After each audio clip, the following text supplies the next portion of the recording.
சொல்லுங்கள். இன்றைக்கி நம்ம வந்து ஊழல் அப்படிங்கிற டாபிக் பார்க்குறோம். அதாவது கரப்ஷன், பொது வாழ்வில் ஊழல் அப்படின்னு சொல்கிறோம். பொது வாழ்க்கையில் எங்கெல்லாம் ஊழல் நடக்குது, எப்படிலாம் ஊழல் நடக்குது, அதான் கரப்ஷன் இன் பப்ளிக் லைஃப் அப்படின்னு பார்க்கும்போது இல்லீகலுக்கு பணம் கொடுக்கறது கரெக்டு தான். எல்லா ஃபீல்ட்லேயும் தவறான ஒரு விஷயம் நடக்குது அப்படின்னா அது வந்து பணம் கொடுத்து கரப்டட் பர்சன் மூலமாக உள்ளே வந்து அதை வந்து பண்ணியிருப்பாங்க அப்படிங்கிற மாதிரி சொல்லலாம். பட் இதோட காமனான ஒரு டெஃபினிஷன் என்ன சொல்லலாம் அப்படின்னா, ஒருத்தர் தன்னோட தனிப்பட்ட லாபத்துக்காக அவரோட பவர், அதிகாரத்தை தவறாக பயன்படுத்துறது, இதுதான் வந்து ஊழல். கரெக்டாக இல்லையா?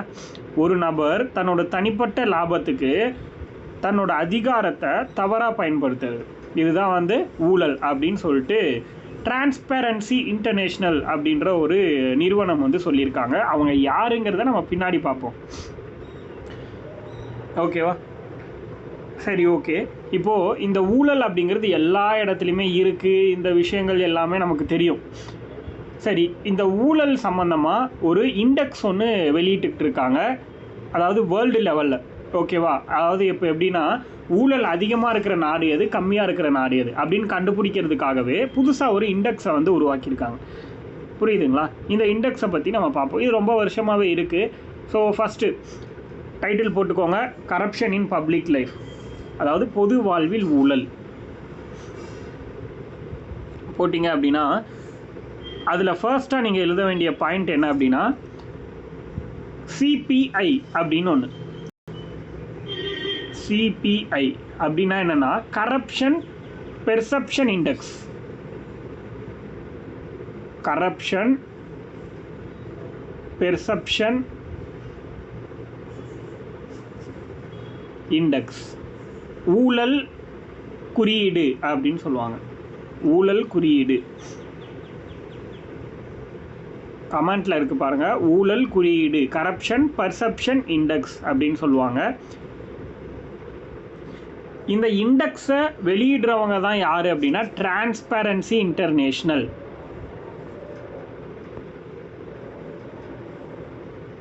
டிரான்ஸ்பேரன்சி இன்டர்நேஷ்னல் அப்படிங்கிற ஒரு அமைப்பு. டிரான்ஸ்பேரன்சி இன்டர்நேஷ்னல் இவங்க தான் என்ன பண்ணுறாங்க அப்படின்னா, ஒரு ஆர்கனைசேஷன் வச்சுக்கோங்க. டிரான்ஸ்பேரன்சி இன்டர்நேஷ்னலுங்கிறது ஒரு ஆர்கனைசேஷன்.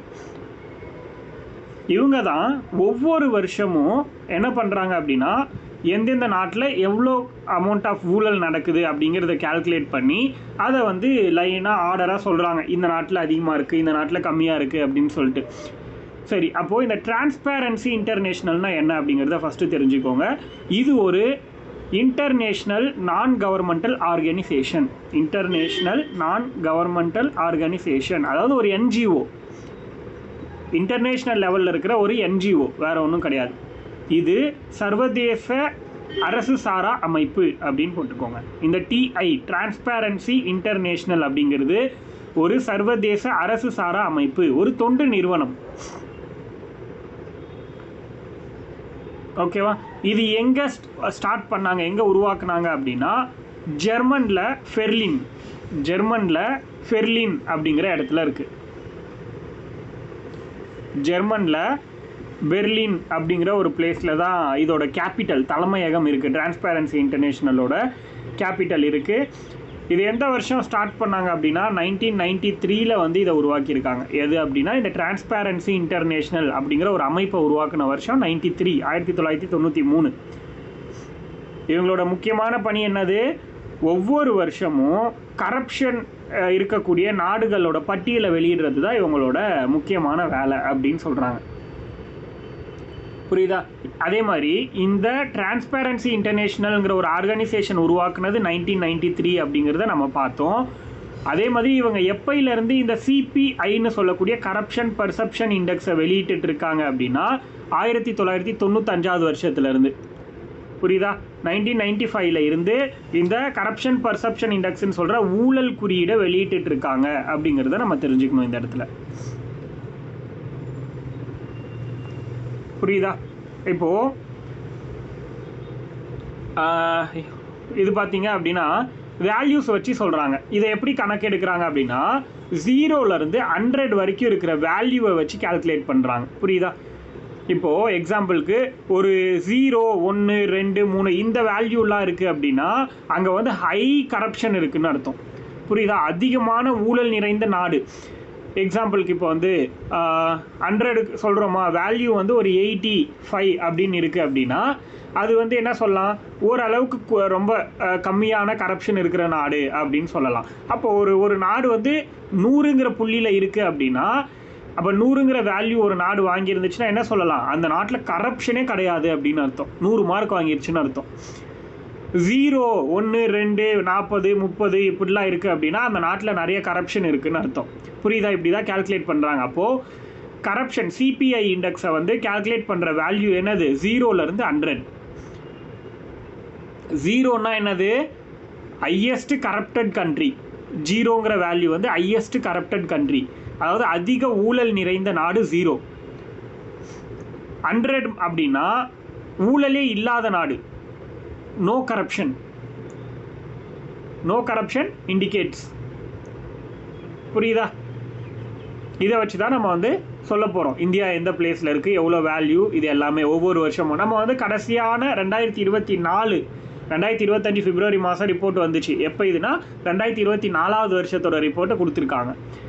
ஏன்னா முடிஞ்ச வருஷம் அதுதான், அதனால் அதை நான் சொல்கிறேன், நோட் பண்ணிக்கோங்க. இப்போ அடுத்தது நோட் பண்ணிக்கோங்க. மொத்தமாக 2024ஓட ரிப்போர்ட்டு பார்ப்போம். 2024ஓட ரிப்போர்ட்டில் 180 கண்ட்ரிஸ் கரப்ஷன் பர்செப்ஷன் இண்டெக்ஸ் வந்து எடுத்திருக்காங்க. 180 நாடுகளில் லிஸ்ட் அவுட் பண்ணியிருக்காங்க. மொத்தமாக 180, 180 கண்ட்ரிஸ் மொத்தமாக. இது வரைக்கும் மேக்ஸிமம் எப்பயுமே 180 கண்ட்ரிஸ் தான் எடுப்பாங்க. ஸோ அந்த 180 கண்ட்ரீஸில் இந்தியா வந்து 96th பிளேஸ். இந்தியாவோட பிளேஸ் வேல்யூ கிடையாது. இந்தியா வந்து 180 நாடுகளில் 96வது இடத்துல இருக்குது. அப்படின்னா என்ன அர்த்தம், ரொம்ப பின்தங்கி இருக்குது. யோசிச்சு பாருங்கள், 180 நாட்டில் ஃபஸ்ட்டு பிளேஸில் இருந்தால் கூட நம்ம சொல்லலாம். பட் ஆனால் 180ல் 96வது இடத்துல இருக்குது. அதை போட்டுக்கோங்க. 180 அவுட் ஆஃப், அதாவது 96 அவுட் ஆஃப் 118 போட்டுக்கோங்க. 96 டிவைடட் பை 118 போட்டுக்கிட்டாலும் ஓகே.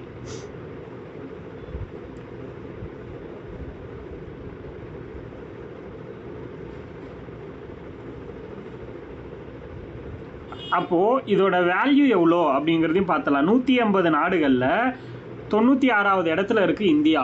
வேல்யூ எவ்வளோன்னா 38. 2024ல் 38 அப்படிங்கிற மதிப்பெண் எடுத்து ரொம்ப அதிக ஊழல் நிறைந்த நாடுகளோட பட்டியலில் இந்தியா இருக்குன்னு சொல்ல வராங்க.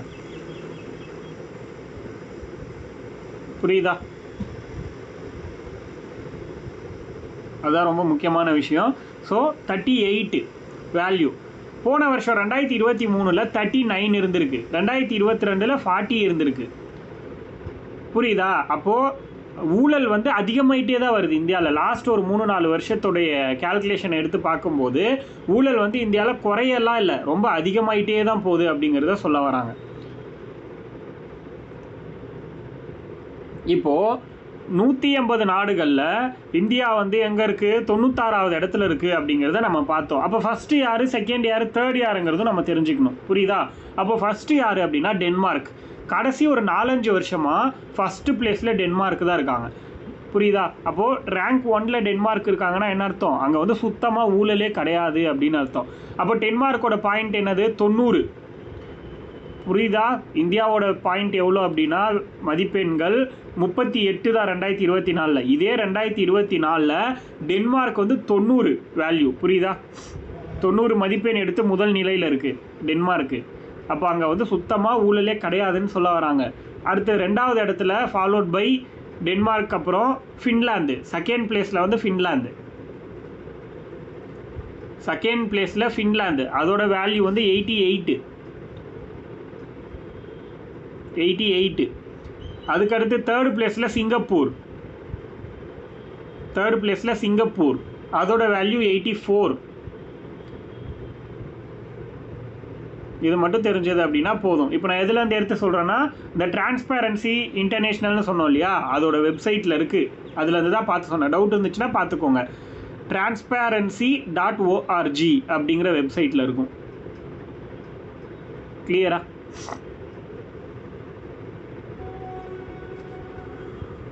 அதுக்கடுத்து இது வரைக்கும் கம்ப்ளீட் பண்ணிட்டீங்களா? அடுத்து போகலாமா? ஒரு ரிப்போர்ட் சொல்கிறேன், ஜஸ்ட் தெரிஞ்சுக்கோங்க, எழுதணும்னு அவசியம் கிடையாது. இந்த ஊழல் பொறுத்த வரைக்கும் 2019 ஒரு கணக்கெடுப்பு எடுத்திருக்காங்க இந்தியாவில். அந்த கணக்கெடுப்பு படி இந்தியாவிலேயே ஊழலில் மோசமான மாநிலமாக ராஜஸ்தானையும் பீகாரையும் சொல்லியிருக்காங்க. ராஜஸ்தான்லேயும் பீகார்லேயும் தான் அதிகமான ஊழல் இருக்குது அப்படிங்கிறத சொல்கிறாங்க. அதுக்கடுத்து ரொம்ப ரொம்ப இம்பார்ட்டன்ட், சர்வதேச ஊழல் எதிர்ப்பு தினம் என்னைக்கு அப்படின்னு ஒரு கொஷின். சர்வதேச ஊழல் எதிர்ப்பு தினம் டிசம்பர் 9. இன்டர்நேஷ்னல் ஆன்டி கரப்ஷன் டே. இன்டர்நேஷ்னல் ஆன்டி கரப்ஷன் டே டிசம்பர் 9. சர்வதேச ஊழல் எதிர்ப்பு தினம் அப்படிங்கிறது டிசம்பர் 9.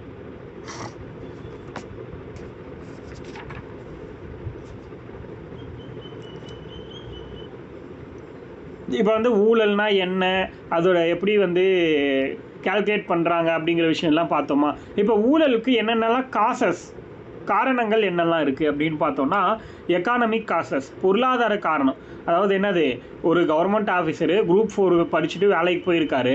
பட் அவர் என்ன ஆசைப்படுறாரு, நான் கோடீஸ்வரனாக வாழணும்னு ஆசைப்படுறாரு. அப்போ அந்த இடத்துல என்ன பொருளாதார காரணமாக ஆடம்பர வாழ்வதற்காக அவங்களோட எண்ணங்கள் இருக்குது. ப்ளஸ் வந்து அதிகமான பணப்புழக்கம் வந்து ஒரு ஆஃபீஸில் வருது அப்படின்னா அந்த இடத்துல நம்ம ஏதாவது ஒரு தப்பு பண்ணலாம் அப்படின்னு ஒரு ஆசை வரும். அதே மாதிரி அரசு ஊழியர்களுக்கு வழங்கப்படும் குறைவான ஊதியம், லோ இன்கம். கரெக்ட் தான். இன்றைக்கி இருக்கிற இதை பற்றி பார்த்தோன்னா குரூப் 4க்கு வெறும் குரூப் 4க்கு உள்ளே போகிறான், எவ்வளோ கஷ்டப்பட்டு படித்து உள்ளே போகிறாங்க. பட் ஆனால் அவங்களுக்கு கொடுக்குற சேலரின்னு பார்த்தோன்னா 19,500 ரூபா தான் ஸ்டார்டிங் சேலரி. அதாவது அக்கௌண்ட்டுக்கு வந்து கரெக்டாக 23,000 ரூபா கிட்ட வரும், அவ்வளோதான். ஒரு 1 இயர் 2 வருஷத்துக்கு 23,000 ரூபா கிட்ட தான் வரும். அப்போது அதுதான் மிகப்பெரிய பிரச்சனைன்னு சொல்கிறாங்க. ப்ளஸ் வந்து எக்கானமிக் பாலிசிஸ்லாம் தப்பாக இருக்குது அப்படிங்கிறத சொல்கிறாங்க. ப்ளஸ் சோஷியல் காசு, இதெல்லாம் எழுதணும்னு அவசியம் இல்லை, சும்மா தெரிஞ்சுக்கோங்க. சோஷியல் காசு, சமுதாய காரணம் என்னது, மக்களுக்கு வந்து என்னது எஜுகேஷன் கிடையாது, அது ஒன்று ஒழுங்காக. ப்ளஸ் வந்து மக்கள் வந்து ஊழலை அங்கீகரிக்கிறாங்க. கரெக்டு தானே. இப்போது இந்த கவர்மெண்ட் ஆஃபீஸில் காசு கொடுத்தா தான் வேலை நடக்கும் அப்படின்னு சொல்கிறாங்க, அதனால நம்ம காசு கொடுத்துட்றோம். ஏன் இது நான் காசு கொடுக்கணும், கவர்மெண்ட் வந்து ஃப்ரீயாக தானே பண்ணணும் அப்படின்னு யாருக்குமே கேட்கணும்னு ஒரு தோணக்கூடிய ஒரு மனப்பான்மை யாருக்கும் வரலை. அதனால் சொல்கிறாங்க மக்களோட சகிப்புத்தன்மை. வேறு என்ன பண்ணுறது, இந்த பிரச்சனை தீந்தாதான் என்னோடய பொழப்ப அடுத்ததை நான் போய் பார்க்க முடியும். அப்படிப்பட்ட சுச்சுவேஷனில் போய் தொலைட்டும் ஒரு 50,000 அப்படின்னு தூக்கி போட்டு போயிடுறாங்க வழி இல்லாமல். அதே மாதிரி ஊழலை வெளியே கொண்டு வர்றவங்களுக்கு பாதுகாப்பு கிடையாது. ஒருத்தன் ஊழல் பண்ணுறான் அப்படிங்கிறத சொன்னால் அடுத்த நாள் அவன் பணமாக கிடப்பான். இப்படிப்பட்ட ஒரு விஷயம் இருந்தால் எப்படி அந்த இடத்துல வந்து ஒருத்தன் சொல்ல முடியும். சமீபத்தில் ஒரு பத்திரிகையாளர் வந்து ரோடு போடுறதுக்காக, ராஜஸ்தானில் தான் ரோடு போடுறதுக்காக பல கோடி ரூபாய்கள் வந்து கவர்மெண்ட் கிட்டேருந்து வாங்கின ஒரு எம்எல்ஏவோ சம்திங் யாரோ அதை வந்து போடாமல் சும்மா மேலாப்பில் எதையோ பண்ணிவிட்டு ரொம்ப 1% கூட செலவு பண்ணாமல் மீதி அவர் சொந்த செலவுக்கு வச்சுக்கிட்டாரு. இதை வந்து கண்டுபிடிச்சார் ஒரு ரிப்போர்ட்டர். பட் கண்டுபிடிச்சி நியூஸில் பிரபலமாகி அடுத்த நாளே அந்த பர்சன் வந்து ஒரு தண்ணீர் தொட்டிக்குள்ளே மூழ்க விட்டு கொண்டிருக்காங்க, செப்டிக் டேங்க்குள்ளே மூழ்க விட்டு கொண்டிருக்காங்க. இந்த மாதிரியான விஷயம்லாம் நடக்குது. அப்போது இதுக்கெல்லாம் காரணம் யார், அந்த ஊழல்வாதிகள் தான். அப்போ அந்த காசை வச்சு என்ன வேணால் பண்ண முடியும் அப்படிங்கிற ஒரு தைரியம் தான் அவங்களுக்குள்ளே இருக்குது. ஸோ இது ஒரு பிரச்சனையாக சொல்கிறாங்க. அதே மாதிரி பொலிட்டிக்கல் காசஸ், ஒரே கட்சி, அதாவது அரசியல் காரணம், ஒரே கட்சி வந்து பல வருஷம் ஆட்சியில் இருக்கிறது. அதே மாதிரி குற்றவாளிகள் வந்து அரசியல் அதிகமாக இருக்கிறது. கரெக்டு தான். இன்றைக்கி அரசியல்வாதி இருக்கான் அப்படின்னா அவன் பின்னாடி 10 குற்றவாளிகள் பத்திரமா வச்சுருப்பான், ஏதாவது ஒருத்தனை போட்டு தள்ளுறதுக்காகவே. படத்தில் மட்டும்தான் அது உண்மை கிடையாது, நிஜத்துலேயும் அது உண்மை தான். அதே மாதிரி அடிக்கடி தேர்தல் நடத்துறது ஒரு பிரச்சனைன்னு சொல்கிறாங்க. தகுதி இல்லாத அரசியல் தலைமை, அது வந்து யாரை சொல்கிறதுன்னு எனக்கு தெரில, அது நீங்களே தெரிஞ்சுக்கோங்க. அதுக்கடுத்து வந்து என்னது, ஆட்சி அதிகாரத்தில் சொந்தக்காரங்களுக்கே கொடுத்துறது. என்னது, என் அப்பா வந்து சிஎம்மாக இருந்தான், அதனால் நானும் சிஎம்மாக இருக்க போகிறேன். இப்போ வந்து என் பையனை நான் வந்து இப்போ டெப்டி சிஎம் ஆக்குறேன், அதுக்கடுத்து என் பேரனை டெப்டி சிஎம் ஆக்குவேன். அப்படி அப்படியே சிஎம் டெப்டி சிஎம் என் குடும்பம் மட்டும்தான் இருக்கும் அப்படின்னு பண்ணுறாங்க இல்லையா. இந்த மாதிரியான ஒரு விஷயம். ப்ளஸ் லெஜிஸ்லேட்டிவ் காசஸ், சட்ட காரணம் என்னது, சட்டம் வந்து வலுவற்ற நிலையில் இருக்கிறது, சட்டத்தில் இருக்கக்கூடிய ஓட்டைகள், இந்த மாதிரியான விஷயத்தெல்லாம் சொல்கிறாங்க. ப்ளஸ் வந்து ஜுடிக்கல் காசஸ், நீதித்துறை காரணங்கள். இந்த பிரச்சனையை இப்போ வந்து இவன் காசு வாங்குறான், இவன் பண்ணுறது தப்புன்னு எனக்கு தெரியுது, இதை போய் நான் இதில் வந்து கோர்ட்டில் கேஸ் போடுறேன். இப்போ என்ன ஆகும், நான் கோர்ட்டில் கேஸ் போடுறதுக்கே பல லட்சம் நான் செலவு பண்ணுவேன். எனக்கு வந்து பிரச்சனையே 1 லட்சம் தான். ஆனால் நான் கேஸ் எடுத்துகிட்டு போய் போட்டு அந்த கேஸ் ரிசல்ட் வரதுக்கு ஒரு 4-5 வருஷம் ஆகும். அது ரிசல்ட் வரதுக்குள்ளே நான் ஒரு 10 லட்சம் செலவு பண்ணியிருப்பேன். அதுக்கப்புறம் அந்த 1 லட்சம் கொடுத்தா என்ன, கொடுக்கலன்னா என்ன? அப்படி இருக்கும்போது மக்களோட மனப்பான்மை எப்படி இருக்குது? அந்த 1 லட்சத்தை நான் கொடுத்துட்டு போயிடுறேனே, நான் ஏன் இவ்வளோ கஷ்டப்படணும் அப்படின்னு இருக்குது. அப்போ இந்த இடத்துல இது ஒரு மிகப்பெரிய காசு அப்படின்னு சொல்கிறாங்க. சரி, இதனால் இந்த மாதிரியான பல வகையான காரணங்கள் இருக்குது. இந்த மாதிரியான காரணங்கள்னால கரப்ஷன் ஏற்பட்டு அதனால் என்ன விளைவுகள் ஏற்படுது? கவர்மெண்ட் பல வகையான ஸ்கீம்ஸ் போடுறாங்க. இப்போ பெண்களுக்கு இவ்வளோ ஸ்கீம்ஸ் இருக்குன்னு விமன் எம்பவர்மெண்ட்டில் நான் டீச் பண்ணப்போ உங்களுக்கே சொல்லியிருக்கேன். பட் ஆனால் இதுக்கு முன்னாடி அந்த ஸ்கீம்லாம் உங்களுக்கு தெரியலல்ல. ஏன் தெரியல? அப்போ நடுவில் இவ்வளோ ஊழல்வாதிகள் இருக்காங்கன்னு அர்த்தம். அதே மாதிரி வறுமை, பாவர்ட்டி இன்க்ரீஸ் ஆகுது. நீ ஸ்கீம் போட்டுக்கிட்டு தான் இருக்க, ஆனால் யாருக்கு தெரியணுமோ அவங்களுக்கு தெரிய மாட்டேங்குது. இப்போ வந்து அன்எம்ப்ளாய்மெண்ட்டுக்காக ஒரு 50 ஸ்கீம் இருக்குது இந்தியாவில். குறைஞ்சபட்சம் சொல்கிறேன், அதிகபட்சம் 200-300 ஸ்கீம் இருக்குது. இந்த 50 ஸ்கீமும் போட்டிருக்கிறது யாருக்கு? வறுமையில் இருக்கிறவங்களோட குடும்பத்தை டெவலப் பண்ணுறதுக்கு. ஆனால் வறுமையில் இருக்கிறவங்க கண்ணுக்கு கூட போய் சேரலாது அப்படி ஒரு ஸ்கீம். அவன் காதில் இது வரைக்கும் அப்படி ஒரு ஸ்கீமை கேள்வி கூட பட்டிருக்க மாட்டான். அப்போ என்ன ஆகும்? வறுமையும் வேலையின்மையும் அதிகரிக்க தான் செய்யும் அப்படின்னு சொல்கிறாங்க. நாட்டோட பொருளாதார வளர்ச்சி பாதிக்கப்படும். ஆமாம், பின்ன 99% பணம் வெறும் 4% பீப்புள் கிட்ட மட்டும் இருந்தால் அப்போ எப்படி தான் நாட்டோட வளர்ச்சி வந்து இன்க்ரீஸ் ஆகும்? டெவலப் ஆகாது. இதுதான் சொல்ல வராங்க. குற்றவாளிகளோட எண்ணிக்கை அதிகரிக்கும், பிளாக் மணி இன்க்ரீஸ் ஆகும். அதே மாதிரி இது மாதிரி நிறைய விஷயங்களை வந்து சொல்கிறாங்க. ஸோ நம்ம வந்து இதெல்லாம் பார்த்துட்டு போயிட்டே இருக்கலாம் விஷயம். அப்போது இதெல்லாம் நமக்கு பெருசாக வேண்டாம். சில ஊழல்கள் இருக்குது, அது சும்மா சொல்கிறேன், ஒரு 2 மட்டும். போபர்ஸ் ஊழல் அப்படின்னு ஒன்று நடந்துச்சு. அதாவது போபர்ஸ் கரப்ஷன் 1986 அரசியல் காரணங்களுக்காக 64 கோடி லஞ்சம் வாங்கியிருக்காங்க பீரங்கி வாங்கிறதுக்காக. சம்திங் ஒரு ஸ்வீடன் கண்ட்ரி கிட்ட இருந்து இந்தியன் இராணுவம் இருக்காங்க இல்லையா, இந்த மிலிட்ரி, இவங்க வந்து அரசியல் காரணத்துக்காக கிட்டத்தட்ட ஒரு 64 கோடி ஊழல் பண்ணியிருக்காங்க. இதை பிற்காலத்தில் கண்டுபிடிச்சிருக்காங்க அப்படிங்கிறத சொல்கிறாங்க. அதுக்கு அடுத்து பெரு நிறுவனங்கள்லாம் நிறைய ஊழல் பண்ணாங்க. பட் நமக்கு இதெல்லாம் ரொம்ப டீப்பாக போக வேண்டாம். நம்ம அடுத்து டைரெக்டாக வந்து ஊழலில் வந்து எதிர்த்து அரசாங்கம் என்னெல்லாம் நடவடிக்கை வந்து எடுத்திருக்காங்க அப்படிங்கிறத பார்ப்போம். என்னென்ன ப்ரிவென்டிவ் மெத்தட்ஸ் வந்து யூஸ் பண்ணியிருக்காங்க அப்படிங்கிறத பார்ப்போம். அதாவது anti corruption measures in India அப்படின்னு டாபிக் போட்டுக்கோங்க. Anti corruption measures in India, ஊழலுக்கு எதிராக அரசு எடுத்துள்ள நடவடிக்கைகள். ஊழலுக்கு எதிராக அரசு எடுத்துள்ள நடவடிக்கைகள் அப்படின்னு டாபிக் போட்டுக்கோங்க.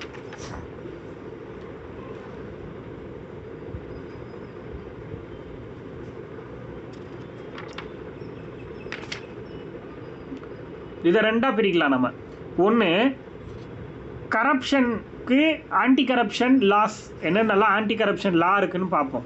இன்னொன்று, என்னென்னலாம் ஆன்டி கரப்ஷன் ஆர்கனைசேஷன்ஸ் இருக்குது அப்படிங்கிறத பார்ப்போம். 2 டைப்பாக நம்ம பிரித்து பார்ப்போம், லைன் பை லைனாக பார்ப்போம். ஓகேவா? So first prevention of corruption act. அதில் வந்து first prevention of corruption act, ஊழல் தடுப்பு சட்டம். ஊழல் தடுப்பு சட்டம் இதை எப்போ கொண்டு வராங்கன்னா 1988 போட்டிருக்காங்க இந்த சட்டம். ப்ரிவென்ஷன் ஆஃப் கரப்ஷன் ஆக்ட், ஊழல் தடுப்பு சட்டம். இது எதுக்காக கொண்டு வந்தாங்கன்னா, ஊழல் குற்றங்கள், கரப்ஷன் என்னெல்லாம் கரப்ஷன் நடக்குதுங்கிறத கண்டுபிடிக்கிறதுக்காகவும் அவங்களுக்கு தண்டனை வாங்கி கொடுக்கறதுக்காகவும் இப்படி ஒரு சட்டத்தை வந்து கொண்டு வந்தாங்க.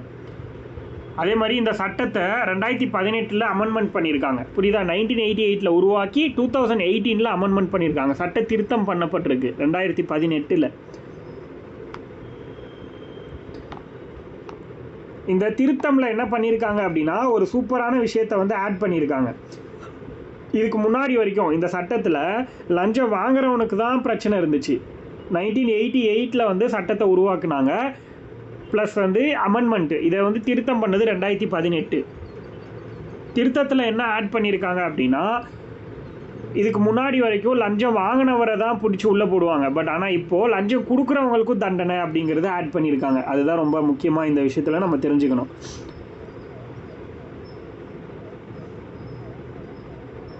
அதே மாதிரி இந்த சட்டத்தின்படி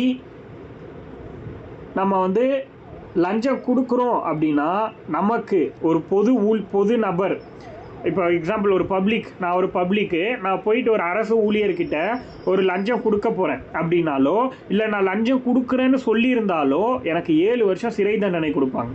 இந்த சட்டத்தின்படி 7 ஆண்டுகள் சிறை. அதை நோட் பண்ணிக்கோங்க. எத்தனை வருஷம் சிறை அப்படின்னா, அதாவது யாருக்கு சிறை? அந்த லஞ்சம் கொடுக்குறவனுக்கு, வாங்குறவனுக்கு கிடையாது. ஃபஸ்ட்டு கொடுக்குறவனுக்கு தான் சிறை 7 வருஷம்.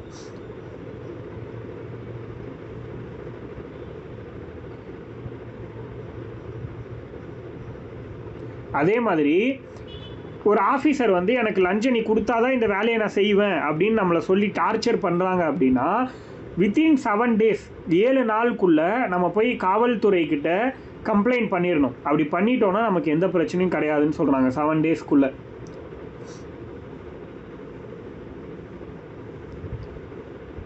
அதே மாதிரி லஞ்சம் வாங்குறவங்க கவர்மெண்ட் ஆஃபீஸரு, கவர்மெண்ட் அதிகாரிகள்லாம் இருக்காங்க இல்லையா, அது ஆஃபீஸர்ஸாக இருக்கலாம், இல்லை பொலிட்டீஷியனாக இருக்கலாம், இல்லை கவர்மெண்ட் ஜாப் ஒர்க்கர்ஸாக இருக்கலாம். இந்த மாதிரி யார் வாங்கினாலும் அவங்களுக்கு வந்து 7 வருஷம் சிறை தண்டனை அப்படிங்கிறத சொல்கிறாங்க. இதுக்கு முன்னாடி 3 வருஷம் இருந்ததை இப்போ 7 வருஷம்னு சேஞ்ச் பண்ணியிருக்காங்க. ஸோ இந்த விஷயங்களை மட்டும் எழுதிக்கோங்க போதும்.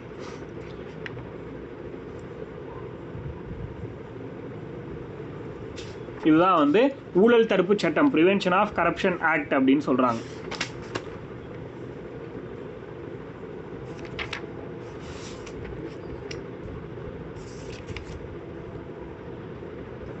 ஒரு 2 சட்டத்தோட நேம் சொல்கிறேன், அது எழுதிக்கோங்க. ஜஸ்ட் அது எந்த வருஷம் போட்டாங்கன்னு மட்டும் தெரிஞ்சால் போதும். த பினாமி டிரான்சாக்ஷன் ப்ரொஹிபிஷன் ஆக்ட், ஸ்பெல்லிங் நான் போடுறேன், கமெண்ட்டில் பார்த்துக்கோங்க. த பினாமி டிரான்சாக்ஷன் ப்ரொஹிபிஷன் ஆக்ட் 1988, இதுவும் சேம் இயர் 1988. பினாமி பெயரில் சொத்து பரிமாற்றங்கள் தடுப்பு சட்டம், பினாமி பெயரில்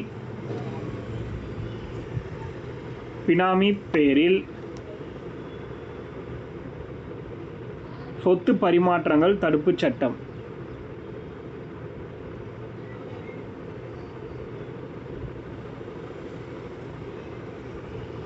பினாமி பெயரில் சொத்து பரிமாற்றங்கள் தடுப்பு சட்டம் 1988, அதாவது பினாமி டிரான்சாக்ஷன் ப்ரொஹிபிஷன் ஆக்ட். அதுக்கடுத்து prevention of money laundering act, prevention of money laundering act 2002, கமெண்ட்டில் இருக்குது பாருங்கள். Prevention of money laundering act, அதாவது பணச்சலவை தடுப்பு சட்டம், பணச்சலவை தடுப்பு சட்டம்,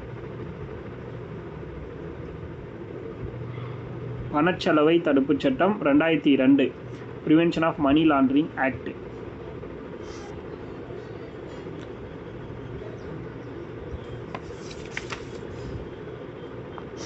அது எழுதிட்டீங்கன்னா அதுக்கடுத்து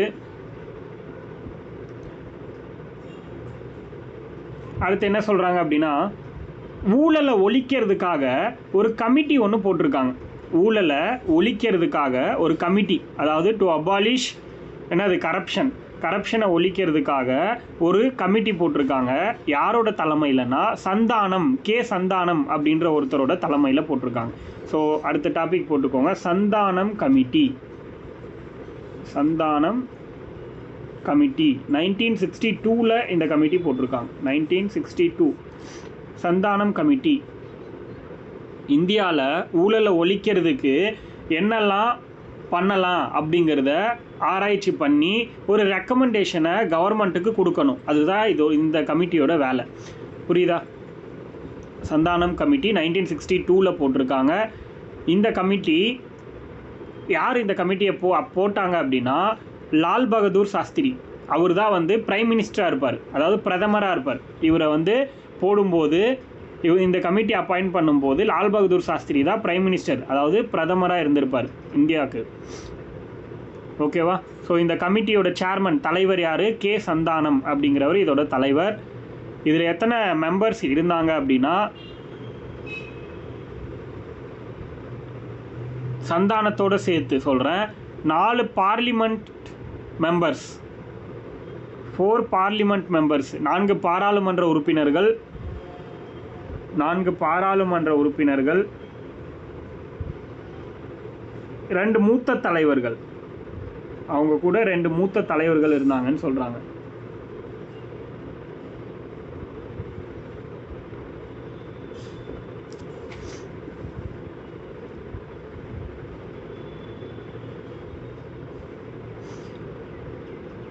ஸோ இவங்க வந்து ரிப்போர்ட் சப்மிட் பண்ணது 1964. 1964 ரிப்போர்ட் சப்மிட் பண்ணியிருக்காங்க.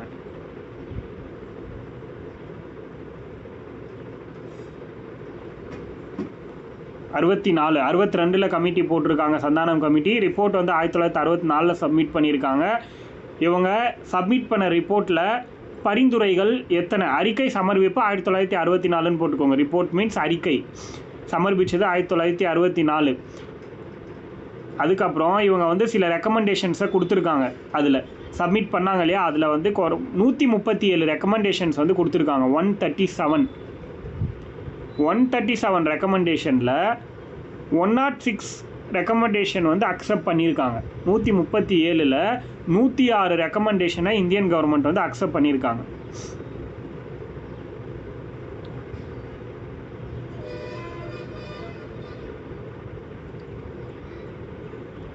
என்னெல்லாம் ரெக்கமெண்டேஷன் அப்படின்னா, சும்மா 1-2 சொல்கிறேன், நோட் பண்ணலாம் வேணாம், ஜஸ்ட் தெரிஞ்சுக்கோங்க. அதாவது சென்ட்ரல் லெவலில் ஊழலை ஒழிக்கிறதுக்கு ஒரு கமிஷன் ஒன்று உருவாக்கணும் அப்படின்னு சொன்னாங்க. அதனால தான் சென்ட்ரல் விஜிலன்ஸ் கமிஷன் ஒன்று உருவாச்சு. இவரோட ரிப்போர்ட்னால தான் விஜிலன்ஸ் கமிஷன் ஒன்று உருவாச்சு. இவரோட ரிப்போர்ட்னால தான் சிபிஐன்னு ஒன்று உருவாச்சு. புரியுதா? இவரோட ரிப்போர்ட்னால தான் அதுக்கு இந்த CVC, central vigilance commission, CBI, இது ரெண்டும் பார்த்தோமா. அதே மாதிரி டிஃபென்ஸ் ஆஃப் இந்தியா ஆக்ட்னு ஒன்று இருக்குது, அதில் வந்து அமெண்ட்மெண்ட் பண்ணியிருப்பாங்க. அதுவும் இவரோட கமிட்டி போட்ட ரிப்போர்ட்னால தான் அப்படிங்கிறத சொல்லியிருக்காங்க. புரியுதா?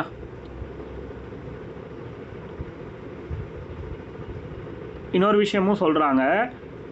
அதாவது கவர்மெண்ட் ஜாப்லேருந்து 60 வயசில் வந்து நமக்கு வந்து ரிட்டையர்மெண்ட் கிடச்சிடுது இல்லையா, அதுக்கப்புறம் 2 வருஷத்துக்கு எந்த ஒரு ப்ரைவேட் ஜாப்லேயும் போய் வேலை செய்யக்கூடாது அப்படிங்கிறதையும் சொல்லியிருக்காங்க. இது மாதிரி கவர்மெண்ட்டோடைய இதில் ஆர்டிகல்ஸ்லாம் அமெண்ட்மெண்ட் பண்ணணும் அப்படிங்கிற மாதிரிலாம் சொல்லியிருப்பார். பட் ஆனால் அதில் ஏற்றுக்கிட்டது 137ல் 106 மட்டும்தான் அப்படின்னு சொல்கிறாங்க. ஸோ அதை பற்றி நம்ம டீட்டெயிலாக பார்ப்போம். ஸோ ஃபஸ்ட்டு மத்திய ஊழல் கண்காணிப்பு ஆணையம் அப்படின்னு போட்டுக்கோங்க டாபிக். மத்திய ஊழல் கண்காணிப்பு ஆணையம், CVC, central vigilance commission. Central vigilance commission, CVC அப்படின்னு சொல்லுவோம். மத்திய ஊழல் கண்காணிப்பு ஆணையம், சிவிசி அப்படின்னா சென்ட்ரல் விஜிலன்ஸ் கமிஷன். இங்கிலீஷில் ரொம்ப முக்கியம், தமிழ் மீடியமும் எழுதிக்கோங்க.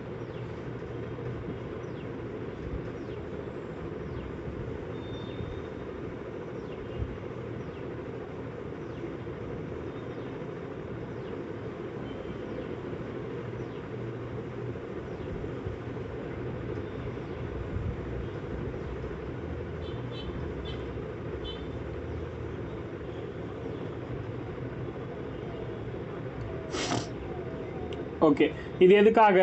அதாவது சென்ட்ரல் கவர்மெண்ட்டில் எந்த ஒரு ஊழலும் நடக்கக்கூடாது அப்படிங்கிறதுக்காக இதை வந்து போட்டிருக்காங்க.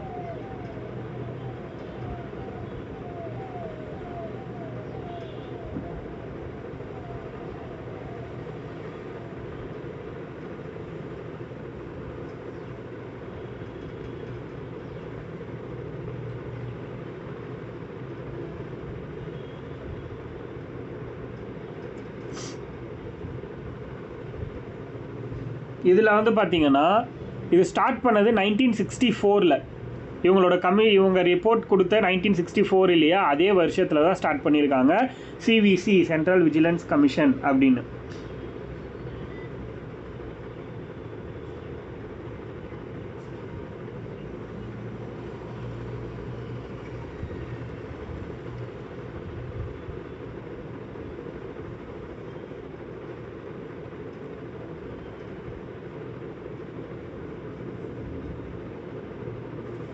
புரியுதா? 1964 February 11 அன்னைக்கு ஸ்டார்ட் பண்ணியிருக்காங்க. 1964 February 11 இந்த டேட்டில் தான் சிவிசி அப்படிங்கிறது தொடங்கியிருக்காங்க, சென்ட்ரல் விஜிலன்ஸ் கமிஷன். இதை வந்து எப்படி உருவாக்குனாங்கன்னா சந்தானம் கமிட்டியோட ரெக்கமெண்டேஷன் படி உருவாக்குனாங்க அப்படின்னு சொல்ல தெரியணும்.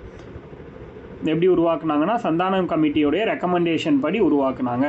இதை வந்து யாரோட கண்ட்ரோலில் இது வந்து ரன் ஆகுது அப்படின்னா மத்திய பணியாளர் அமைச்சகம்னு சொல்கிறோம்ல, மத்திய பணியாளர் அமைச்சகம் அவங்களோட கண்ட்ரோலில் தான் இது வந்து ரன் ஆகுது அப்படின்னு சொல்கிறாங்க. மத்திய பணியாளர்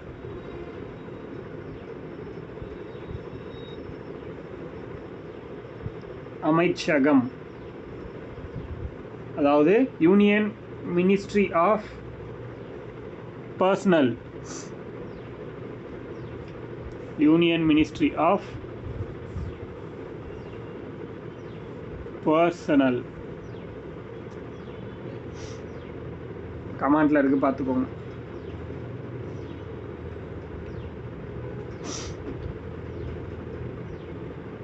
எந்த அமைச்சகத்துக்கு கீழேன்னா மினிஸ்ட்ரி ஆஃப் பர்சனல் அப்படிங்கிற ஒரு அது அமைச்சகத்துக்கு கீழே ரன் ஆகுது அப்படின்னு சொல்கிறாங்க. அதே மாதிரி இதுக்கு பார்லிமெண்ட்ரி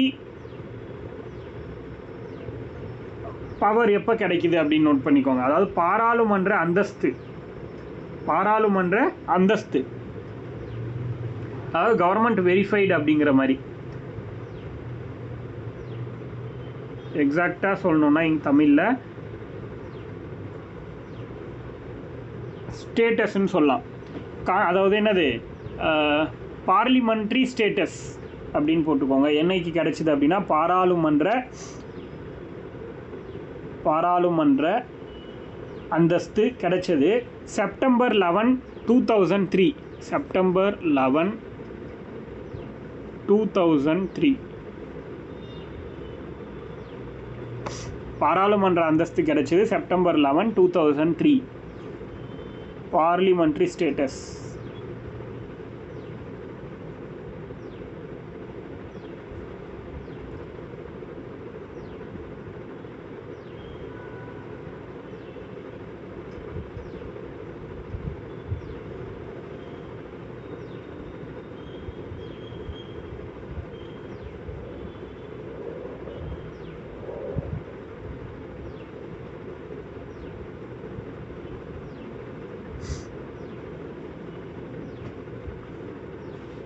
இதோட காம்போசிஷன் போட்டுக்கோங்க. அடுத்தது அமைப்பு முறை, காம்போசிஷன், அமைப்பு முறை.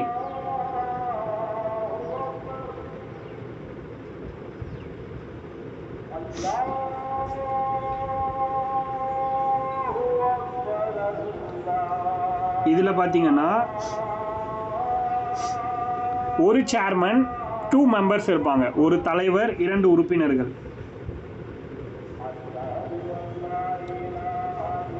ஒரு தலைவர், 2 உறுப்பினர்கள்.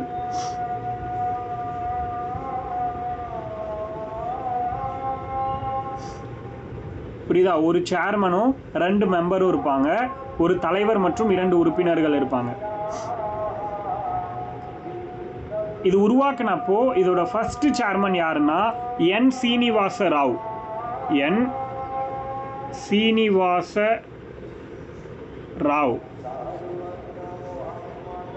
கமெண்ட்ல இருக்கு, பார்த்துக்கோங்க. என் சீனிவாச ராவ், இவர் தான் ஃபர்ஸ்ட் சேர்மன். பிரசன்ட் சேர்மன், தற்போதைய தலைவர். முதல் தலைவர் வந்து என் சீனிவாச ராவ். தற்போதைய தலைவர் பிரசன்ட் சேர்மன் யாருன்னா பிரவீன் குமார் ஸ்ரீவத்சவா. கமெண்ட்ல போடுறேன், பிரவீன் குமார் ஸ்ரீவத்சவா.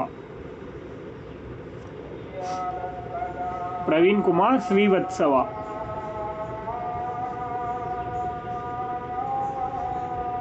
இவர் தான் பிரசன்ட் சேர்மன். ஃபர்ஸ்ட் சேர்மன் முதல் தலைவர்னா என் சீனிவாச ராவ். தற்போதைய தலைவர்னா பிரவீன் குமார் ஸ்ரீவத்சவா.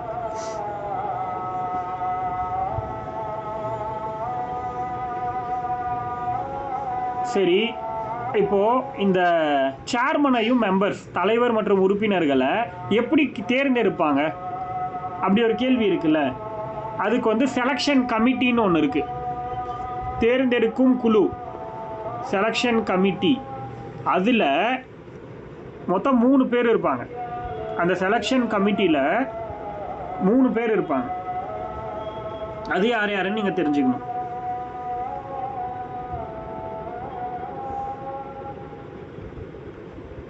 அது யார் யாருன்னா ஃபர்ஸ்ட் பிரைம் மினிஸ்டர். 3 நபர்கள் கொண்ட கமிட்டி தான் செலெக்ஷன் கமிட்டி. தேர்ந்தெடுக்கும் குழு, இந்த தலைவர் மற்றும் உறுப்பினர்களை தேர்ந்தெடுக்க குழுக்களில் மொத்தம் 3 பேர் இருப்பாங்க. அதில் ஃபர்ஸ்ட் யாருன்னா பிரைம் மினிஸ்டர் தான் அதோட சேர்மன், அந்த கமிட்டியோட சேர்மன். இந்த தலைவரையும் உறுப்பினரை தேர்ந்தெடுக்கிறதுக்கான கமிட்டியோட சேர்மன் வந்து பிரதமர், தலைவர். புரியுதா? அதுக்கடுத்து union minister of home affair. ரெண்டாவது union minister of home affairs, அதாவது என்னது, உள்துறை அமைச்சர், மத்திய உள்துறை அமைச்சர். ரெண்டாவது person union minister of home affairs. First பிரதமர், ரெண்டாவது உள்துறை அமைச்சர். மூணாவதா யார் அப்படின்னா leader of the opposition in the Lok Sabha. Leader of the opposition in Lok Sabha, மக்களவை எதிர்க்கட்சி தலைவர். மக்களவை எதிர்க்கட்சி தலைவர், leader of the opposition of the Lok Sabha.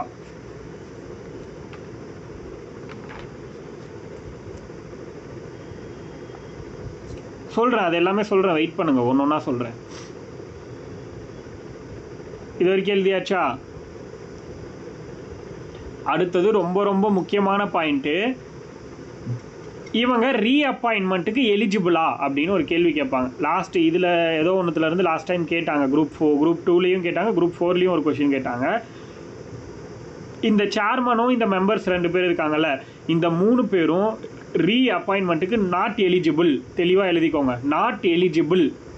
திரும்பவும் இதே பதவிக்கு இவங்களை அப்பாயின்ட் பண்ண மாட்டாங்க. புரியுதா? மறு நியமனத்திற்கு தகுதி அற்றவர்கள். இந்த 3 நபர்களும் மறு நியமனத்திற்கு தகுதி அற்றவர்கள்.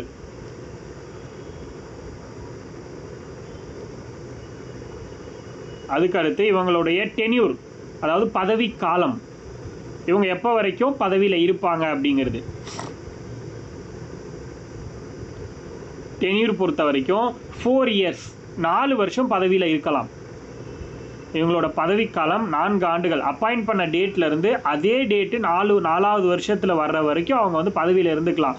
அப்படி இல்லைன்னா அதுக்கு முன்னாடியே 4 வருஷம் முடியறதுக்கு முன்னாடியே அவருக்கு 65 வயசு முடிஞ்சிருச்சுன்னா பதவியிலேருந்து வெளில வந்துடுவார். அவ்வளோதான். இது 2ல் எது முன்னாடி வருதோ அப்போது பதவி வந்து முடிஞ்சிடும் அவருக்குன்னு சொல்கிறாங்க. 4 இயர்ஸ் ஆர் 65 ஏஜ், 4 ஆண்டுகள் அல்லது 65 வயது வரை. புரியுதா? 4 ஆண்டுகள் அல்லது 65 வயது வரை.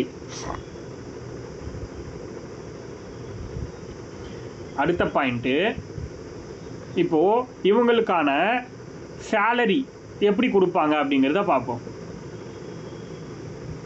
சேலரி அண்ட் அலோவன்சஸ், ஊதியம் மற்றும் சலுகைகள் எப்படி கிடைக்குது அப்படின்னா, இப்போது இதோட சேர்மன் இருக்காருல்ல, சிவிசியோட சேர்மன், சென்ட்ரல் விஜிலன்ஸ் கமிஷனுடைய சேர்மன், அதாவது பிரவீன் குமார் ஸ்ரீவத்சவான்னு ஒருத்தரை பார்த்தோம் இல்லையா, இவருடைய சேலரி அண்ட் அலோவன்சஸ் அப்படிங்கிறது யூபிஎஸ்சி சேர்மனுடைய சேலரி அண்ட் அலோவன்சஸ்க்கு ஈக்குவலாக இருக்கும்னு சொல்கிறாங்க. புரியுதா? யூபிஎஸ்சினா என்னது? யூனியன் பப்ளிக் சர்வீஸ் கமிஷன் சொல்கிறோம்ல, மத்திய பணியாளர் தேர்வாணையம் அப்படின்னு. அவரோட சேலரி, அதோட தலைவருக்கு என்ன சேலரியோ அதே தான் இதோட தலைவருக்கும் சேலரி. அதே மாதிரி சிவிசியில் இருக்கிற 2 மெம்பர்ஸ் இருப்பாங்கல்ல, இவங்களுக்கு வந்து என்ன சேலரி கொடுப்பாங்கன்னா, அதே மாதிரி யூபிஎஸ்சியோட மெம்பர்ஸ் இருப்பாங்கல்ல, அவங்களுக்கு என்ன சேலரியோ அதே தான் இவங்களுக்கு கொடுப்பாங்க. புரியுதா? அவங்களுக்கு ஈக்குவலான சேலரின்னு போட்டுக்கோங்க. அதாவது யூபிஎஸ்சி தலைவருக்கு இணையான ஊதியம் மற்றும் சலுகைகளை சிவிசியின் தலைவர் பெறுவார். அதே மாதிரி சிவிசியோட உறுப்பினர்கள் யூபிஎஸ்சியோட உறுப்பினர்களுக்கு இணையான ஊதியம் மற்றும் சலுகைகளை பெறுவார். இதுதான் கான்செப்ட். புரிஞ்சதா? இவங்களோட ஒர்க் என்னது அப்படிங்கிறத பார்க்கலாம். இவங்களுக்கு என்ன ஒர்க்கு? இப்படி ஒன்று உருவாக்கிட்டாங்க, சிவிசின்னு ஒன்று உருவாக்கிட்டாங்க, சென்ட்ரல் விஜிலன்ஸ் கமிஷன் ஒன்று உருவாக்கிட்டாங்க. அதோட ஒர்க், அதோட ஃபங்க்ஷன் தான் என்ன, அதுதான் நம்ம தெரிஞ்சுக்கணும் ஃபஸ்ட்டு.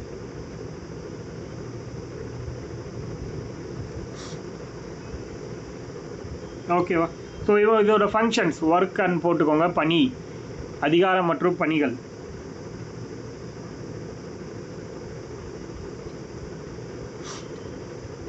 நம்ம இதுக்கு முன்னாடி ஒன்று பார்த்தோம், அதாவது கரப்ஷன் ப்ரிவென்ஷன் ஆக்ட் அப்படின்னு ஒன்று பார்த்தோம்ல, ஊழல் தடுப்பு சட்டம். அது எதுக்காக போட்டாங்க? 1988 ஊழல் ஏற்படுத்துகிறவங்களை கண்டுபிடிச்சி அவங்கள தண்டிக்கிறதுக்காக போட்டாங்க. அந்த சட்டம் கண்டுபிடிக்காது, அந்த சட்டத்துக்கு கீழே இருக்கிற இந்த commission, CVC central vigilance commission தான் அவங்கள கண்டுபிடிச்சி விசாரணை பண்ணும். புரியுதா? அந்த ஆக்ட் மூலமாக கண்டுபிடிச்சி இவங்களை விசாரணை பண்ணி தண்டனை வாங்கி கொடுக்கறது இந்த கமிஷன் தான் அப்படிங்கிறத சொல்கிறாங்க. புரியுதா? அப்போது ஊழல் தடுப்பு சட்டம் 1988 கீழ் குற்றம் புரிந்தவர்களை விசாரணை செய்யுது அப்படின்னு தெரிஞ்சால் போது, எழுதணும்னு அவசியம் இல்லை. இது யாரெல்லாம் விசாரிக்கும் அப்படின்னா, சென்ட்ரல் கவர்மெண்ட்டில் இருக்கிற group A level, group A இருக்கும் இல்லையா, குரூப் ஏன்னா என்னது, ஐஏஎஸ் ஆஃபீஸர்ஸு இந்த மாதிரி ஆட்களை தான் குரூப் ஏ லெவல்னு சொல்லுவோம். இவங்க எல்லாரையும் குற்றம் சாட்டப்பட்ட நபர்களாக இருந்தால் விசாரிக்கிறது தான் சிவிசி. புரியுதா? நல்லா இந்த பாயிண்டை நோட் பண்ணிக்கோங்க. சிவிசியில் யாரை விசாரிப்பாங்கன்னா, ஃபஸ்ட்டு அந்த ஊழல் தடுப்பு சட்டம் இருக்கு இல்லையா, கரப்ஷன் ப்ரிவென்ஷன் ஆக்ட், அந்த ஆக்டுக்கு கீழே நிறைய பேரை விசாரிப்பாங்க அப்படிங்கிறது காமன். அதில் முக்கியமாக சென்ட்ரல் கவர்மெண்ட்டில் ஒர்க் பண்ணக்கூடிய group A officers, group A ஆஃபீஸர்ஸை விசாரிக்கும் அப்படின்னு சொல்கிறாங்க. ஃபஸ்ட்டு பாயிண்ட் அது, குரூப் ஏ ஆஃபீஸர்ஸை விசாரிக்குது. அதுக்கடுத்து Delhi special police, Delhi special police establishment அதை வந்து கண்காணிக்குதுன்னு சொல்கிறாங்க. டெல்லி சிறப்பு காவல் அமைப்பை வந்து கண்காணிக்குது.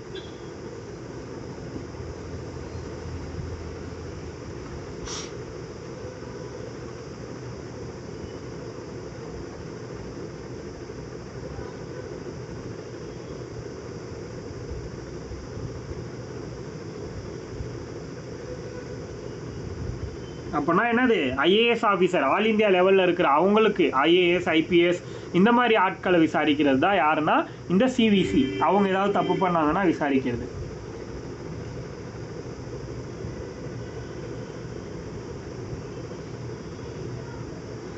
அதுக்கு அடுத்த பாயிண்ட் என்ன சொல்கிறாங்க அப்படின்னா, இந்த சிவிசி அப்படிங்கிற அமைப்பு, இந்த ஒரு கமிஷன் வந்து பார்த்திங்கன்னா உரிமையியல் நீதிமன்றத்துக்கான அதிகாரத்தை பெற்றுள்ளது அப்படின்னு சொல்கிறாங்க.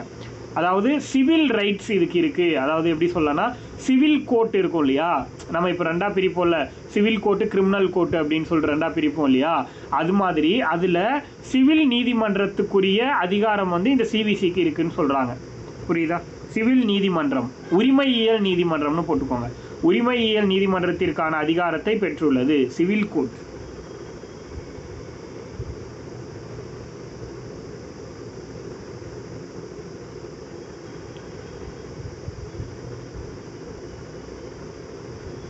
ப்ளஸ் இப்போது முக்கியமாக தெரிஞ்சுக்க வேண்டியது, இந்த சிவிசிங்கிறது என்ன பண்ணுன்னா, இந்த சென்ட்ரல் விஜிலன்ஸ் கமிஷன் சொல்லக்கூடிய மத்திய புலனாய்வு என்னது, அதாவது மத்திய ஊழல் கண்காணிப்பு ஆணையம், இது என்ன பண்ணும் அப்படின்னா, ஒருத்தர் இப்போ வந்து ஒரு ஐஏஎஸ் ஆஃபீஸரை வந்து விசாரித்து இவர் வந்து உண்மையாகவே தப்பு பண்ணியிருக்காரா இல்லையா அப்படிங்கிறத தெளிவாக வந்து விசாரித்து ஒரு நோட்ஸ் மாதிரி எடுத்துகிட்டு போயிட்டு கவர்மெண்ட் கிட்ட கொடுத்துரும். ஒரு அட்வைஸ் மாதிரி, இவங்க வந்து உண்மையாகவே வாங்கியிருக்காங்க அப்படிங்கிறது ஒரு அட்வைஸ் மாதிரி, ஒரு ஆலோசனையாக கொடுத்துருவாங்க. ஆனால் தண்டனையை கொடுக்கறதுக்கான பவர் வந்து சிவிசி கிடையாது. புரியுதா? ரெக்கமெண்டேஷன், ஒரு அட்வைஸ் மட்டும்தான் பண்ண முடியும் கவர்மெண்ட்டுக்கு சிவிசியால். ஆனால் என்ன பண்ண முடியாது, தண்டனை கொடுக்க முடியாது அப்படிங்கிறத சொல்கிறாங்க. அந்த பாயிண்ட்டை நோட் பண்ணிக்கோங்க. அட்வைஸ் பண்ணலாம், ஆனால் தண்டனை கொடுக்காது கவர்மெண்ட்டில். இது ஆலோசனை மட்டுமே வழங்கும், தண்டனை அளிக்கும் அதிகாரம் இல்லை அப்படின்னு தெரிஞ்சுக்கோங்க. அதுக்கு அடுத்து பார்த்தீங்கன்னா, இந்த சிவிசி ஒவ்வொரு வருஷமும் தன்னோட ரிப்போர்ட்டை பிரசிடெண்ட்டுக்கிட்ட சப்மிட் பண்ணுவார். புரியுதா? Report should be submitted to president every year. அந்த பாயிண்ட்டை நோட் பண்ணிக்கோங்க. Every year report should be submitted to president. After that president என்ன பண்ணுவார், அந்த ரிப்போர்ட்டை சப்மிட்டட் டு பார்லிமெண்ட். இந்த பாயிண்ட்டை நோட் பண்ணிக்கோங்க. புரியுதா? அதாவது ஒவ்வொரு வருடமும் சிவிசி ஆனது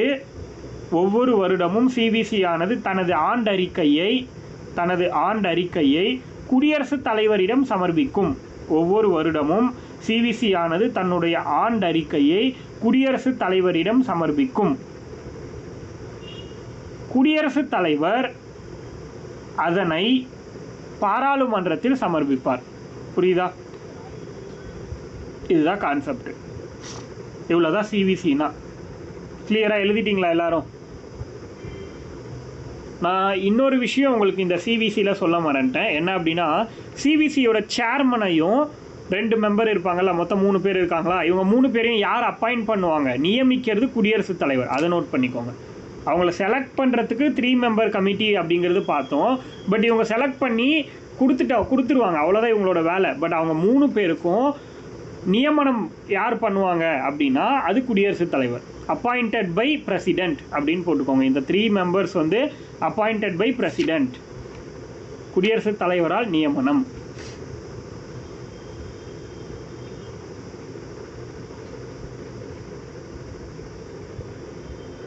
அதுக்கடுத்து சிபிஐ, அதுக்கடுத்து நம்ம பார்க்க போகிறது சிபிஐ. சிபிஐனா என்னது? Central bureau of investigation. Central bureau of investigation the CBI. கமெண்ட்டில் இருக்குது பாருங்கள். தமிழில் இங்கிலீஷ்லையும் எழுதிக்கோங்க, தமிழ் மீடியம். மத்திய புலனாய்வுத்துறை அப்படின்னு சொல்லுவாங்க தமிழில், மத்திய புலனாய்வுத்துறை.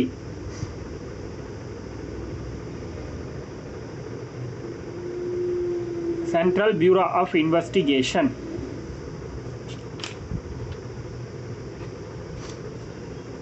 ஓகே, இதை வந்து எப்போ ஸ்டார்ட் பண்ணுறாங்கன்னா 1963 ஏப்ரல் 1. 1963 ஏப்ரல் 1 அன்னைக்கு இந்த சிபிஐ அப்படிங்கிற ஒரு விஷயத்தை ஸ்டார்ட் பண்ணியிருக்காங்க. சிபிஐ எப்போ ஸ்டார்ட் பண்ணாங்கன்னா 1963 ஏப்ரல் 1 ஸ்டார்ட் பண்ணாங்க. இது எப்படி ஸ்டார்ட் பண்ணாங்கன்னா, இதுவும் டு ரெக்கமெண்டட் பை என்னது, Santhanam committee. Recommended by Santhanam committee. Santhanam கமிட்டியோட பரிந்துரையின் அடிப்படையில் உருவாக்கப்பட்டிருக்கு அப்படின்னு எழுதிக்கோங்க. அண்டு சந்தானம் கமிட்டியோட ரெக்கமெண்டேஷன் தான், ப்ளஸ் வந்து ஹோம் மினிஸ்ட்ரியுடைய ரெசொல்யூஷன் படியும் உருவாக்கியிருக்காங்கன்னு சொல்கிறாங்க. ஹோம் மினிஸ்ட்ரியோட ரெசொல்யூஷன், உள்துறை அமைச்சகத்தின் தீர்மானம்.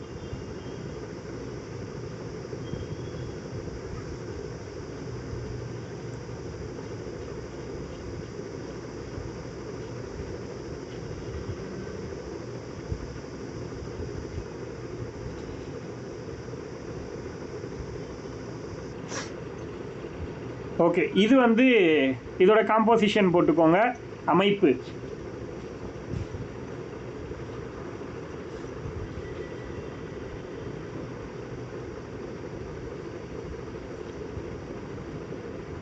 இதோட அமைப்பு என்ன அப்படின்னா, ரொம்ப முக்கியமாக தெரிஞ்சுக்க வேண்டியது, இது வந்து தலைமை இயக்குனரின் கீழ் செயல்படும் அப்படின்னு சொல்கிறாங்க. இதில் வந்து ஒரு தலைமை இயக்குனர் இருப்பார், வேறு யாரும் கிடையாது. ஒரே ஒரு தலைமை இயக்குனர் அப்படிங்கிறவர் இருப்பார். அதாவது சீஃப் டைரக்டர். சீஃப் டைரக்டர் அப்படின்னு ஒருத்தர் இருப்பார். சிபிஐக்கு யார் சேர்மன் அப்படின்னா சீஃப் டைரக்டர், தலைமை இயக்குனர். அவருக்கு கீழே தான் இந்த சிபிஐ வந்து செயல்படும். இதோட ஃபர்ஸ்ட் டைரக்டர், முதல் இயக்குனர், சிபிஐயோட முதல் இயக்குனர் யார் அப்படின்னா டிபி கோலி. அவரோட பேர் வந்து டிபி கோலி.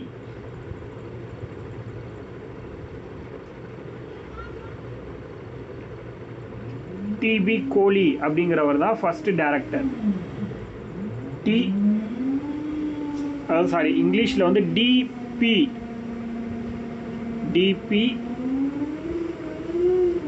கோலி, KOHLI,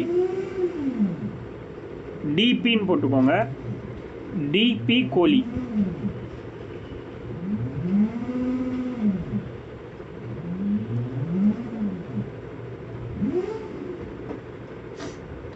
ஃபஸ்ட்டு சேர்மன், முதல் இயக்குனர் அவர் தான்.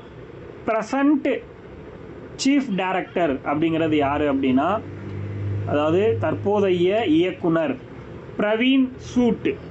தற்போதைய இயக்குனர் வந்து பிரவீன் சூட்.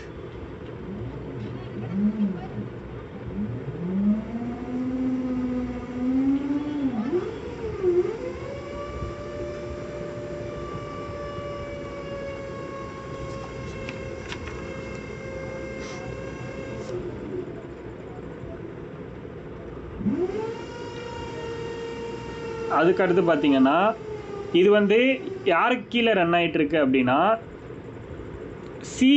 சிவிசி இருக்கு இல்லையா. அதாவது சிவிசி வந்து ஆக்டாக உருவானது 2003 அப்படின்னு பார்த்தோம்ல. சிவிசி ஆக்ட் ஞாபகம் இருக்கா? நான் முன்னே என்ன சொன்னேன், இது வந்து கான்ஸ்டியூஷனல் ஸ்டேட்டஸ் கிடச்சிது எப்போது 2003ன்னு சொன்னேன்னா, அப்போ ஸ்டேட்டஸ்னால் சட்டம்னு அர்த்தம். அது அப்போது சிவிசி ஆக்ட் அப்படிங்கிறது 2003. ஓகேவா? அந்த ஆக்டுக்கு கீழே என்ன சொல்கிறாங்க அப்படின்னா, அந்த ஆக்ட் படி, அந்த சட்டத்தின் படி இதோட டைரக்டர், சிபிஐயோட டைரக்டர் 2 இயர்ஸ்க்கு ஒன்ஸ் வந்து தேர்ந்தெடுப்பாங்கன்னு சொல்கிறாங்க. 2 இயர்ஸ்க்கு ஒன்ஸ் வந்து புதுசாக வந்து ஒரு ஆளை வந்து போடுவாங்க அப்படிங்கிறத சொல்கிறாங்க. புரியுதா? 2 இயர்ஸ் ஒன்ஸ் இதோடைய டைரக்டரை சூஸ் பண்ணுவாங்க சிவிசி ஆக்ட் படி. ஆக்சுவலி இந்த சிபிஐ அப்படிங்கிறது ஒரு 7 டிவிஷன்ஸ் இருக்குது. Anti corruption division, economic offence division, special crime division, policy, இது மாதிரி இருக்குது. பட் இந்த 7 டிவிஷன் எப்போ தேவைன்னா மெயின்ஸ்க்கு தான் தேவை, ப்ரிலிம்ஸ்க்கு இதெல்லாம் தேவையில்லை. அதனால் 7 பிரிவுகள் இருக்குது சிபிஐலன்னு மட்டும் வேணால் எழுதிக்கோங்க போதும்.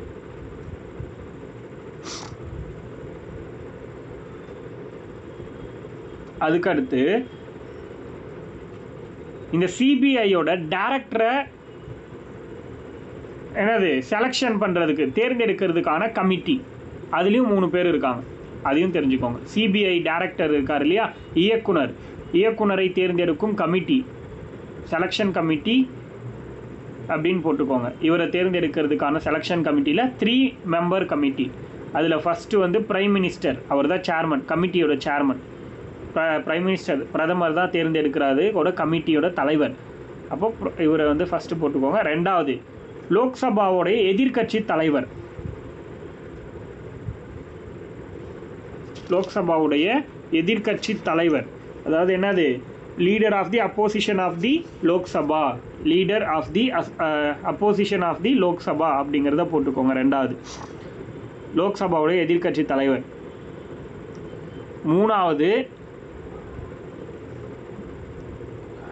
மூணாவது உச்சநீதிமன்ற தலைமை நீதிபதி, உச்சநீதிமன்ற தலைமை நீதிபதி. 3வது நபர் மாறுறாரு பார்த்தீங்களா, அதனால் இதெல்லாம் கேள்வி கேட்கறதுக்கு வாய்ப்பு அதிகம். உச்சநீதிமன்ற தலைமை நீதிபதி, அதாவது என்ன சொல்லலாம், chief justice of India, chief justice of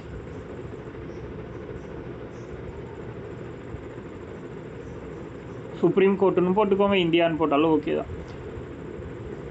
chief justice, உச்சநீதிமன்ற தலைமை நீதிபதி. இவங்க 3 பேர் தான் சிபிஐ டைரக்டரை சூஸ் பண்ணக்கூடிய கமிட்டியில் இருக்கிற 3 பேர்.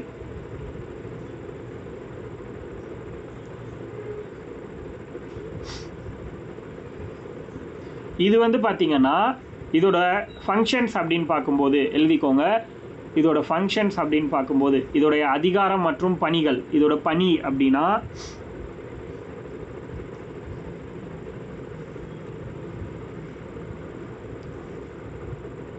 இதோட ஒர்க் என்ன அப்படின்னா, லோக்பால் அண்ட் சிவிசி இவங்க 2 பேருக்கும் ஹெல்ப் பண்ணுறது தான் இவங்களோட முக்கியமான வேலை. லோக்பாலுக்கும் சிவிசி இவங்க 2 பேருக்கும், இந்த 2 என்னன்னா சென்ட்ரல் லெவலில் இருக்கக்கூடிய அதிகாரிகளை விசாரணை பண்ணுறதுக்காக உருவாக்குன புலனாய்வு அமைப்பு தான் லோக்பாலும் சிவிசியும். இந்த 2 நபர்களுக்கும், அதாவது இந்த 2 கமிஷனுக்கும் ஹெல்ப் பண்ணுறவங்க தான் யாருன்னா சிபிஐ அப்படின்னு சொல்கிறாங்க.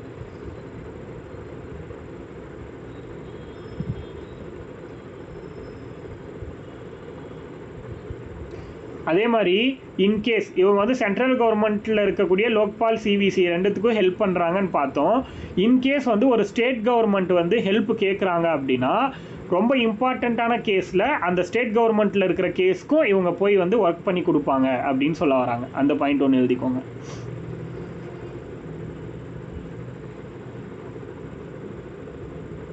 அவ்வளோதான். இதை மட்டும் எழுதிட்டு பிரேக் எடுத்துக்கோங்க. அதுக்கப்புறம் 7:10க்கு நம்ம அடுத்து ஷார்ப்பாக பார்ப்போம். ஓகே, அதுக்கு அடுத்து சிஏஜின்னு போட்டுக்கோங்க.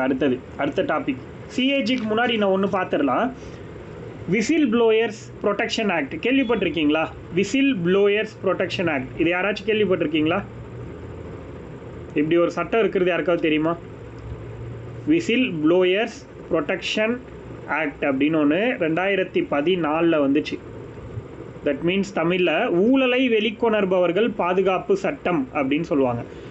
ஊழலை வெளிக்கொணர்பவர்கள் பாதுகாப்பு சட்டம், அதான் whistle blowers protection act. Tamil English 2 பேருமே இதை பர்ஃபெக்டாக எழுதிக்கோங்க. விசில் ப்ளோயர்ஸ் ப்ரொடெக்ஷன் ஆக்ட்ங்கிறது 2014 கொண்டு வந்தாங்க. தமிழில் ஊழலை வெளிக்கொணர்பவர்கள் பாதுகாப்பு சட்டம். அதாவது ஊழல் வந்து பண்ணுறவங்கள வெளியே பல கோடி பல்லாயிரம் கோடி ஊழல் பண்ணுறாங்க, அவங்கள வெளியே கொண்டு வந்தால் அந்த பர்சன் வெளியே சொல்லிடுறதுனால இறந்து கொன்னுடுறாங்க. இந்த மாதிரி ஏதோ ஒரு பல பிரச்சனைகள் நடக்குது இல்லையா? அதுக்காகவே ஒருத்தங்க வந்து ஊழல் பண்ணாங்கன்னு கம்ப்ளைண்ட் பண்ணால் அந்த மாதிரியான பர்சன் வந்து அவங்களோட நேம் யார் கம்ப்ளைண்ட் பண்ணால் இந்த மாதிரியான விஷயங்கள் டீட்டெயில்ஸ் வெளியே தெரியாதது மாதிரி பார்த்துக்கிறதுக்காக கொண்டு வந்தது தான் இந்த சட்டம், வேறு ஒன்றும் கிடையாது. புரியுதா? அப்போது இந்த சட்டம் ரொம்ப ரொம்ப முக்கியமான ஒரு சட்டம், அதனால நோட் பண்ணிக்கோங்க. ஜஸ்ட் அந்த சட்டத்தோட வருஷத்தை மட்டும் போட்டுக்கோங்க, வேறு எதுவும் பெருசாக தேவையில்லை. அதே மாதிரி தவறாக தகவல் கொடுத்தா அவங்களுக்கு தண்டனையும் கொடுப்பாங்க, அதையும் நோட் பண்ணிக்கணும். தகவல் கொடுக்கறதுனால அவங்களோட இன்ஃபர்மேஷன் வெளியே போகாது, ப்ளஸ் தப்பான இன்ஃபர்மேஷன் கொடுத்துருந்தா அவங்களுக்கு தண்டனையும் அதிகமாக இருக்கும் அப்படிங்கிறதையும் இந்த இடத்துல சொல்கிறாங்க. அதுதான் whistle blowers protection act.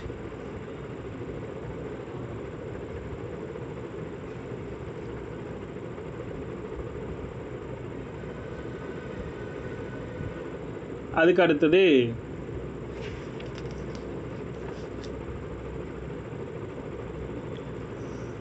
Lokpal போட்டுக்கோங்க. அடுத்தது லோக்பால், LOKPAL, லோக்பால்.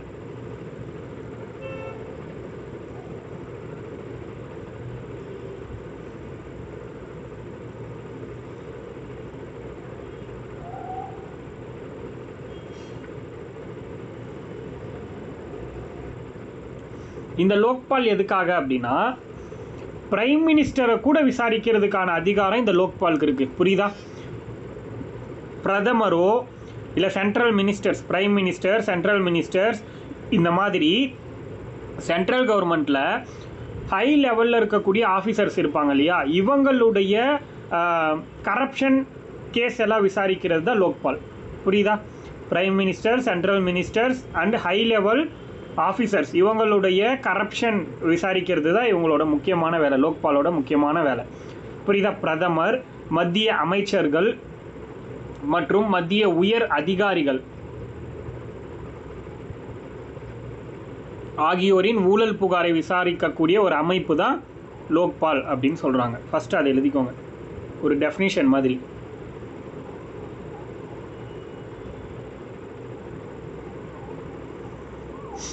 இந்த லோக்பால் அப்படிங்கிற ஒரு வேர்டை உருவாக்குனது யாரு அப்படின்னா LM சிங்வின்னு ஒருத்தர். LM சிங்வி.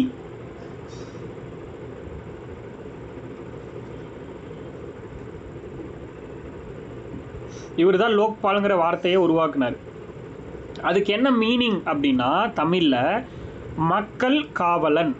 லோக்பால் அப்படின்னா மக்கள் காவலன், அதாவது பீப்புள்ஸ் காட், GUAD காட் சொல்கிறோம்ல, பீப்புள்ஸ் காட், மக்கள் காவலன். லோக்பால்னா மக்கள் காவலன் அப்படின்னு ஒரு வார்த்தையும் சொல்லலாம்.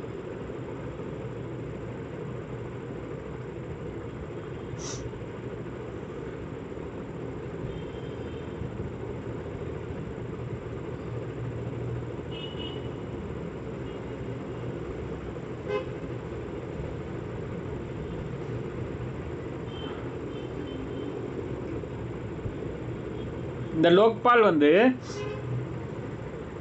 1968 இருந்தே உருவாக்குறதுக்கு முயற்சி பண்ணாங்க. புரியுதா? 1968 லோக்சபாவில், மக்களவையில் இதை வந்து ஒரு பில்லாக கொண்டு வராங்க, மசோதாவாக கொண்டு வராங்க, இப்படின்னு ஒன்று உருவாக்கலாம் அப்படின்னு சொல்லிட்டு. ஆனால் அப்பையிலேருந்து பல போராட்டங்கள் பண்ணியும் இவங்களால் அதை வந்து கொண்டு வர முடியல இந்தியாவில். ஏன்னா இது வந்து பிரைம் மினிஸ்டருக்கே ஆபத்து விளைவிக்கக்கூடிய வகையில் இருக்கிறதுனால இப்படி ஒரு விஷயத்தை கொண்டு வர முடியலை. புரியுதா? எப்போ 1968 கொண்டு வர பிளான் பண்ணி இதை வந்து ஒரு பில், மசோதாவாக அறிமுகம் பண்ணிட்டாங்க மக்களவையில், ஆனாலும் கொண்டு வர முடியல. இது எப்பையிலேருந்து நடைமுறையில் இருக்குது அப்படின்னா 2014 ஜனவரி 16, 2014 ஜனவரி 14 தான் நடைமுறைக்கு வந்துச்சுன்னு சொல்கிறாங்க. ஜனவரி 16, 2014 அந்த நாளில் இருந்து நடைமுறைக்கு வருது. அப்போ லோக்பால் சட்டம் எந்த வருஷம்னா 13 சட்டம் வந்து 13 போட்டிருப்பாங்க. இதையும் நோட் பண்ணிக்கோங்க. லோக்பால் இது வந்து பெர்மிஷன், லோக்சபாவில் இதை வந்து நிறைவேற்றப்பட்டுச்சு. லோக்சபாலையும் ராஜ்யசபாலையும் அக்செப்டன்ஸ் நடந்ததுக்கப்புறம் அதை வந்து என்ன சொல்கிறோம் அப்படின்னா பிரசிடெண்ட்டோட கைக்கு போகுது சிக்னேச்சருக்காக. ஒரு பில் பாஸ் ஆகணும்னா, இதை பற்றி நம்ம ஃப்யூச்சரில் பார்ப்போம். ஒரு பில்லுனா என்ன, அது எப்படி பாஸ் ஆகும் அப்படிங்கிறது ஃபஸ்ட்டு லோக்சபாலையோ ராஜ்யசபாலையோ கொண்டு வருவாங்க. அதை வந்து இன்னொரு சபாவுக்கு கொண்டு போவாங்க. இதில் வந்து அக்செப்டன்ஸ் ஆனது இன்னொரு சபாவுக்கு கொண்டு போவாங்க. அவங்களும் அக்செப்ட் பண்ணிட்டாங்கன்னா அது பிரசிடெண்ட்டோட சைனுக்கு வெயிட் பண்ணும். பிரசிடெண்ட்டும் சைன் பண்ணிட்டாரு அப்படின்னா அது ஒரு சட்டமாக கொண்டு வந்துடுவாங்க, அவ்வளோதான். அந்த மாதிரி இந்த லோக்பால் லோக் ஆயுக்தா அப்படிங்கிறது சட்டமாக வந்துச்சு. எப்போ அப்படின்னா 2013. இப்போ ஒரு கொஷின் கேட்கலாம், லோக்பால் லோக் ஆயுக்தா சட்டம் எந்த ஆண்டு உருவாக்கப்பட்டுச்சு அப்படின்னா, எந்த ஆண்டு அப்படின்னா 2013.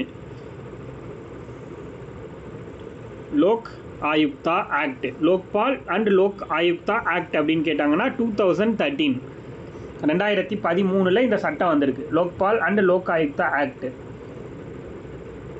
2013 போட்டிருக்காங்க இந்த சட்டம்.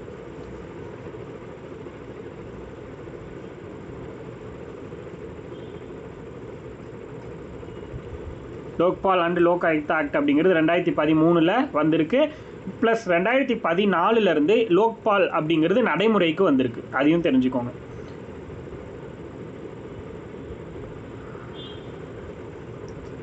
அடுத்தது ஓகே, அதுக்கப்புறம் இந்த லோக்பால் அப்படிங்கிறது 2014 நடைமுறைக்கு வந்துருச்சு. ஏன்னா இது கேம் இன்டு ஃபோர்ஸ் அப்படின்னு சொல்கிறோம். பட் அது உருவான உடனே இதோட சேர்மன் அண்ட் மெம்பர்ஸ்க்கான போஸ்ட்லாம் உருவாக்கப்படலை, கிரியேட் பண்ணலை. இது எப்போ கிரியேட் பண்ணியிருக்காங்க அப்படின்னா 2019 தான் இதோட சேர்மன் அப்படிங்கிற ஒரு போஸ்ட்டையே கிரியேட் பண்ணியிருக்காங்க. அப்படி கிரியேட் பண்ண உடனே இதோட ஃபஸ்ட்டு சேர்மன் யார் அப்படின்னா பினாகி சந்திர கோஷ். புரியுதா? பினாகி சந்திர கோஷ், கமெண்ட்டில் போடுறோம் பாருங்கள். பினாகி சந்திர கோஷ் இவர் தான் இதோட ஃபஸ்ட்டு சேர்மன். 2019 தான் சேர்மன் போஸ்ட்டை உருவாக்குறாங்க. அப்படி உருவாக்குன உடனே லோக்பாலுடைய ஃபஸ்ட்டு சேர்மன் யார் அப்படின்னா பினாகி சந்திர கோஷ். பினாகி சந்திர கோஷ்.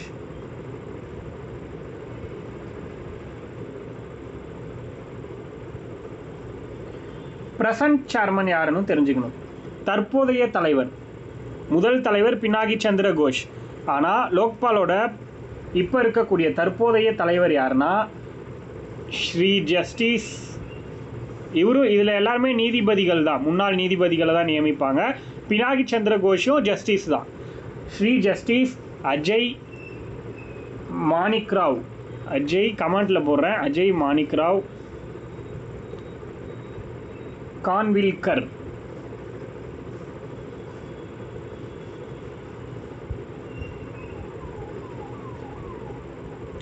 அதாவது திரு நீதிபதி அஜய் மாணிக்ராவ் கான்வில்கர் அவர்கள் அப்படிங்கிற மாதிரி வரும் தமிழில். திரு நீதிபதி, அவரோட பேர் என்னன்னா அஜய் மாணிக்ராவ் கான்வில்கர் அப்படிங்கிறது அவரோட பேர். தற்போதைய லோக்பால் சேர்மன்.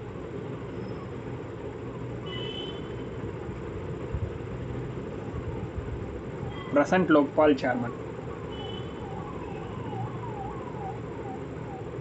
எழுதிட்டீங்கன்னா அடுத்தது போயிடலாம். அதுக்கு அடுத்து பார்த்தீங்கன்னா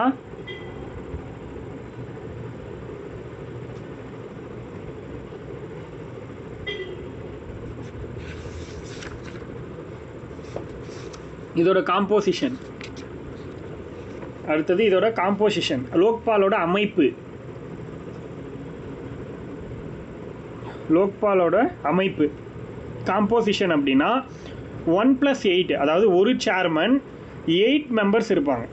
ஒரு சேர்மனும் 8 மெம்பர்ஸும் இருப்பாங்க அப்படின்னு சொல்கிறாங்க.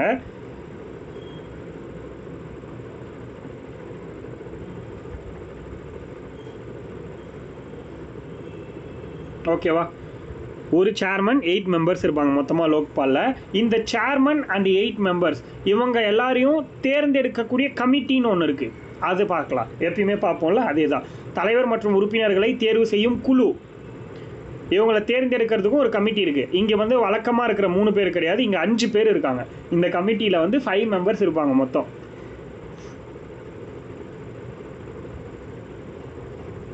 அதில் ஃபஸ்ட்டு தேர்ந்தெடுக்கக்கூடிய கமிட்டியில் மொத்தம் 5 பேர் இருக்காங்க. அதில் ஃபஸ்ட்டு வந்து பிரைம் மினிஸ்டர், பிரதமர், அவர் தான் அந்த கமிட்டியோட தலைவர். பிரைம் மினிஸ்டர் தான் அந்த கமிட்டியோட தலைவர் ஃபஸ்ட்டு. ரெண்டாவது, லோக்சபாவோட சபாநாயகர், ஸ்பீக்கர், லோக்சபா ஸ்பீக்கர், மக்களவை சபாநாயகர் அப்படின்னு போட்டுக்கோங்க தமிழில். மக்களவை சபாநாயகர், லோக்சபா ஸ்பீக்கர் ரெண்டாவது.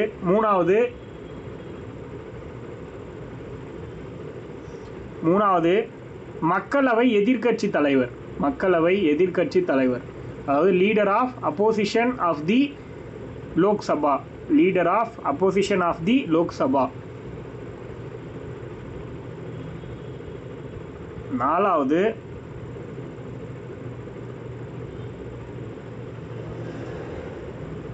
நாலாவது யாருன்னா உச்சநீதிமன்ற தலைமை நீதிபதி.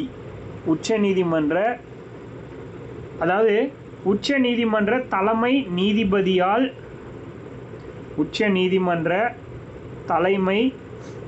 நீதிபதியால் நியமிக்கப்படும்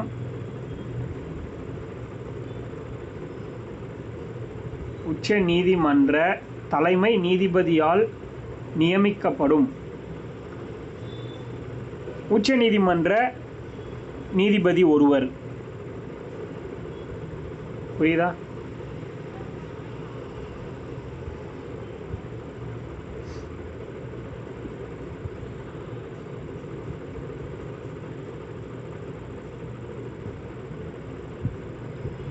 இங்கிலீஷில்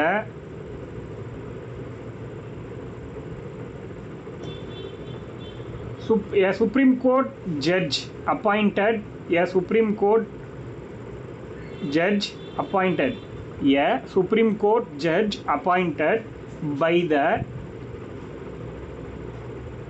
the Chief Justice of the Supreme Court. Supreme Court judge appointed by the Chief Justice of the Supreme Court. புரியுதா? அதாவது நிறைய நீதிபதிகள் இருப்பாங்க சுப்ரீம் கோர்ட்டில்.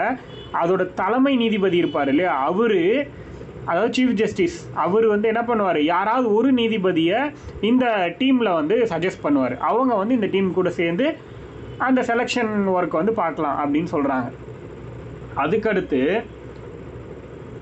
இன்னும் ஒருத்தர் யார் அப்படின்னா, இப்போ இந்த 4 பேர் இருக்காங்கல்ல,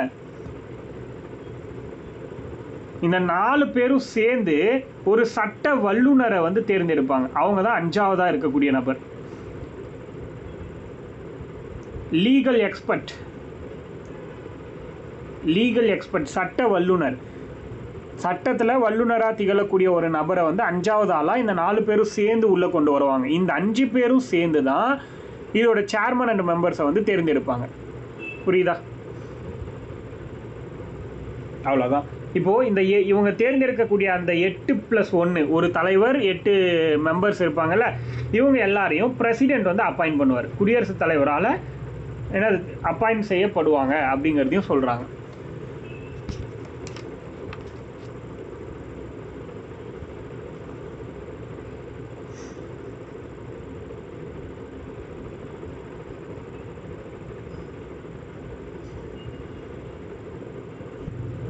இவங்களை வந்து அப்பாயிண்ட் பண்ணிட்டாங்க பிரசிடெண்ட்டால். அவங்க அதாவது அந்த 5 பேர் கொண்ட குழுவால் தேர்ந்தெடுக்கப்பட்டு பிரசிடெண்ட்டால் அப்பாயிண்ட் பண்ணிட்டாங்க.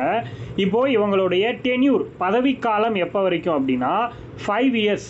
இவங்களுடைய பதவிக்காலம் அப்படிங்கிறது 5 ஆண்டுகள் வரைக்கும் பதவியில் இருந்துக்கலாம். புரியுதா? 5 ஆண்டுகள் அல்லது 70 வயது வரை. புரியுதா? 5 இயர்ஸ் ஆர் 70 ஏஜ் வரைக்கும். 5 இயர்ஸ் ஆர் 70 ஏஜ், 5 ஆண்டுகள் அல்லது 70 வயது வரை.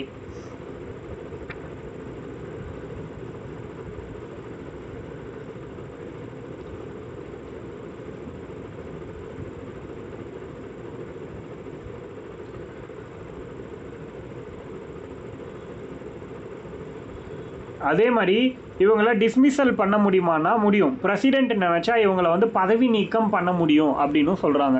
குடியரசுத் தலைவரால் பதவி நீக்கம் செய்ய முடியும் இவர்களை. புரியுதா? இவர்களை குடியரசுத் தலைவரால் பதவி நீக்கம் செய்ய முடியும்.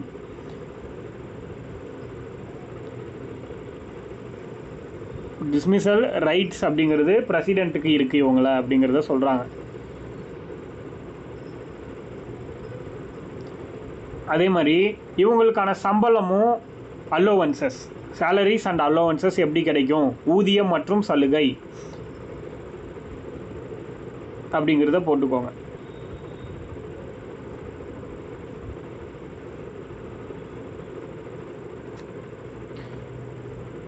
ஸோ இதோட சேர்மனுக்கு, லோக்பாலோட சேர்மனுக்கு சுப்ரீம் கோர்ட்டுடைய சீஃப் ஜஸ்டிஸ் இருக்கார் இல்லையா, அவருக்கு ஈக்குவலாக சம்பளம் கிடைக்கும்னு சொல்கிறாங்க.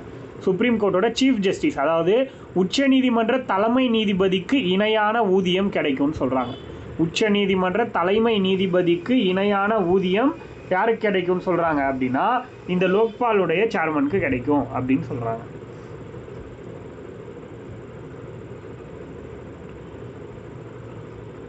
மெம்பர்ஸ்க்கு வந்து பார்த்தீங்கன்னா உச்ச நீதிமன்றத்தில் நார்மலாக நீதிபதி இருப்பாங்க இல்லையா, சுப்ரீம் கோர்ட்டுடைய,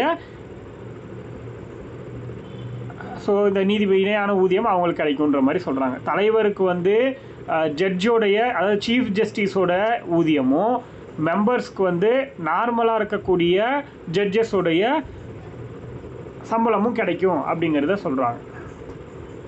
அவ்வளோதான். அதுக்கடுத்து இதோடைய ஃபங்க்ஷன்ஸ்.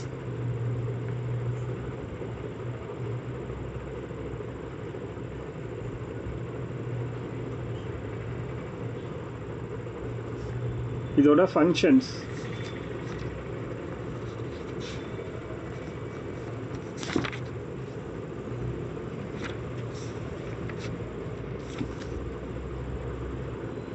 பட் அதுக்கப்புறமா என்ன அப்படின்னா பிரைம் மினிஸ்டரை விசாரிக்கணும் அப்படின்னா, இந்த லோக்பால் பிரைம் மினிஸ்டரை விசாரிக்கணும்னா மொத்தமாக இப்போ வந்து லோக்பால் இருக்கு இல்லையா, இந்த லோக்பாலோட ஃபுல் ஒரு சிட்டிங்கில், லோக்பாலோட ஒரு முழு அமர்வில் 2/3 பங்கு உறுப்பினர்கள், 2/3 மெம்பர்ஸ் வந்து ஒத்துக்குனா மட்டும்தான் விசாரணை பண்ண முடியும்னு சொல்கிறாங்க.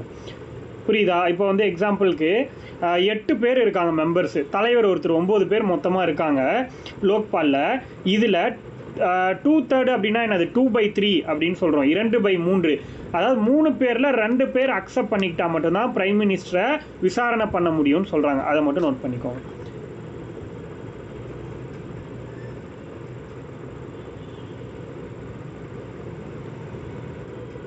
அடுத்த பாயிண்ட் எழுதிக்கோங்க, ஓம்புட்ஸ்மேன். ஓம்புட்ஸ்மேன் அப்படின்னு ஒன்று, இது வந்து ஃபாரின் கண்ட்ரியிலேருந்து வந்தது. இதை வச்சு தான் இந்தியாவில் இருக்கக்கூடிய லோக்பால், லோகாயுக்தா இதெல்லாம் உருவாகிறதுக்கு காரணம் இந்த ஓம்புட்ஸ்மேன் அப்படிங்கிறது தான். இதுதான் ரொம்ப முக்கியமானது, இதை நோட் பண்ணிக்கோங்க. ஓம்புட்ஸ்மேன் கமெண்ட்டில் இருக்குது பாருங்கள், கேபிட்டலில் வரும். சாரி, ஓம்புட்ஸ்மேனுக்கு முன்னாடி நான் ஒரே ஒரு பாயிண்ட் மட்டும் ஆட் பண்ணிக்கோங்க.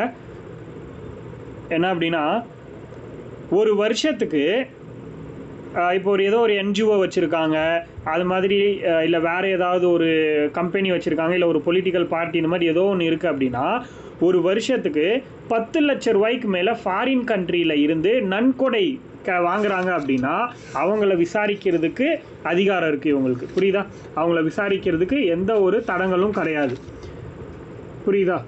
10 லட்சம் மினிமம். அதுக்கு அதாவது என்ன சொல்லுவாங்கன்னா, ஃபாரின் கான்ட்ரிபியூஷன் ரெகுலேஷன் ஆக்ட் படி, இது போல் இந்த ஃபாரின் FCRAன்னு சொல்லுவாங்க, அந்த சட்டம் படி அந்நிய நாட்டில், வெளிநாட்டில் இருந்து 10 லட்சத்துக்கு மேலே ஒரு வருஷத்துக்கு நம்ம வந்து நன்கொடையாக வாங்கியிருந்தோம் அப்படின்னா, கான்ட்ரிபியூஷனாக நமக்கு கொடுத்துருந்தாங்க அப்படின்னா அதை விசாரிக்கிறதுக்கு லோக்பாலுக்கு அதிகாரம் இருக்குதுன்னு சொல்கிறாங்க. அந்த ஒரு பாயிண்ட் ஆட் பண்ணிக்கோங்க. அதுக்கப்புறம் ஓம்புட்ஸ்மேன் எழுதிக்கோங்க.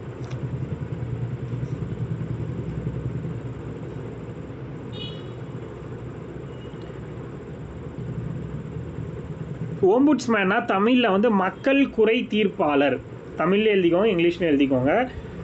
மக்கள் குறை தீர்ப்பாளர், அதான் ஓம்புட்ஸ்மேன் அப்படின்னு சொல்கிறோம்.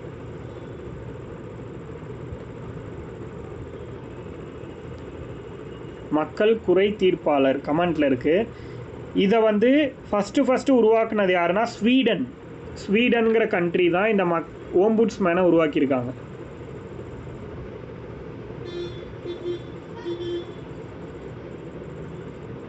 ஸ்வீடன் தான் ஓம்புட்ஸ்மேன் அப்படிங்கிற ஒரு விஷயத்தை உருவாக்கியிருக்காங்க. 1809 1809 வருஷம் உருவாக்கியிருக்காங்க இதை. ஸ்வீடன் வந்து 1809 வருஷம் ஓம்புட்ஸ்மேனுங்கிறத உருவாக்கியிருக்காங்க.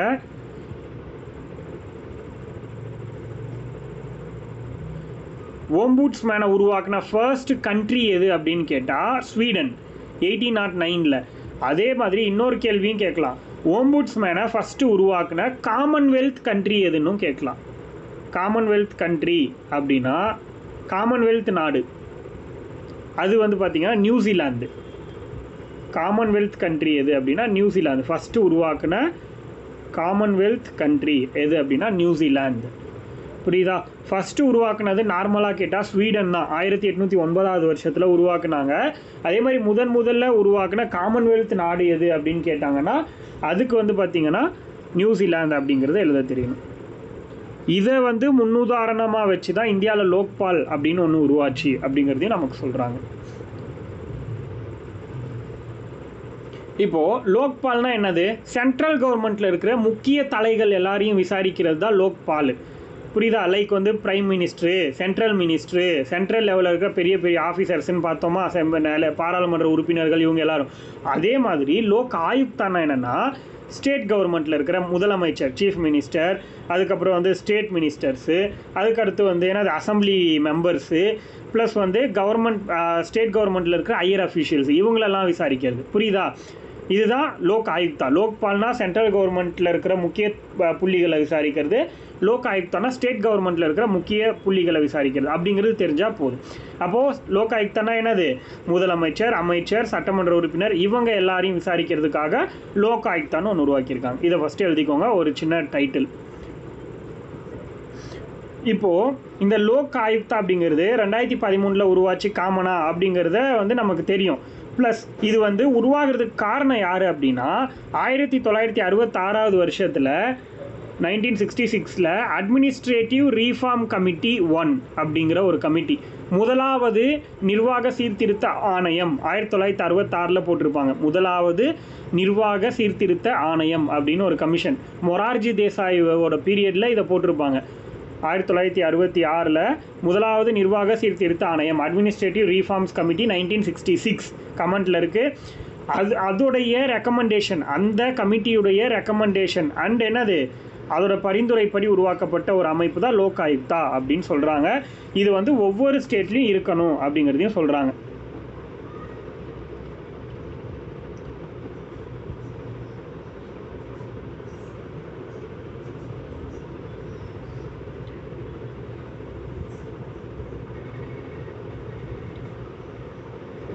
அதுக்கடுத்து லோக் ஆயுக்தாவை முதல்ல எந்த மாநிலம் வந்து நடைமுறைப்படுத்துச்சுன்னா மகாராஷ்டிரா. எந்த மாநிலம் நடைமுறைப்படுத்துச்சுன்னா மகாராஷ்டிரா. லோக் ஆயுக்தாவை முதலில் நடைமுறைப்படுத்திய மாநிலம், அதாவது இன்ட்ரோடியூஸ் பண்ணது ஃபஸ்ட்டு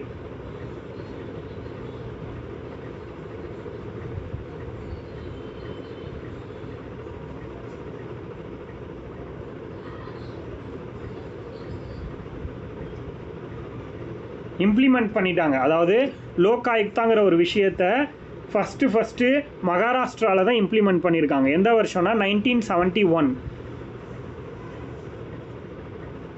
1971 வருஷம் வந்து இம்ப்ளிமெண்ட் பண்ணிட்டாங்க மகாராஷ்டிராங்கிற ஸ்டேட்டில் லோக் ஆயுக்தாவை. பட் இன்னொரு விஷயத்தையும் தெரிஞ்சுக்கணும். இது எழுதிட்டிங்கன்னா அடுத்தது நோட் பண்ணிக்கோங்க.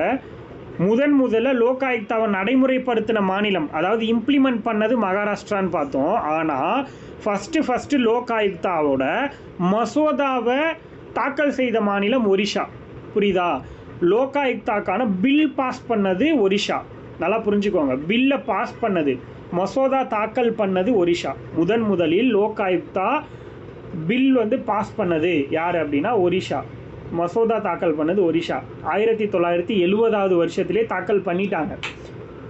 ஆனால் அவங்க எப்போ இம்ப்ளிமெண்ட் பண்ணாங்கன்னா 1983 தான் இம்ப்ளிமெண்ட் பண்ணாங்க. அதனால நம்ம ஃபஸ்ட்டு வந்து மகாராஷ்டிராவை சொல்லிட்டோம். புரியுதா?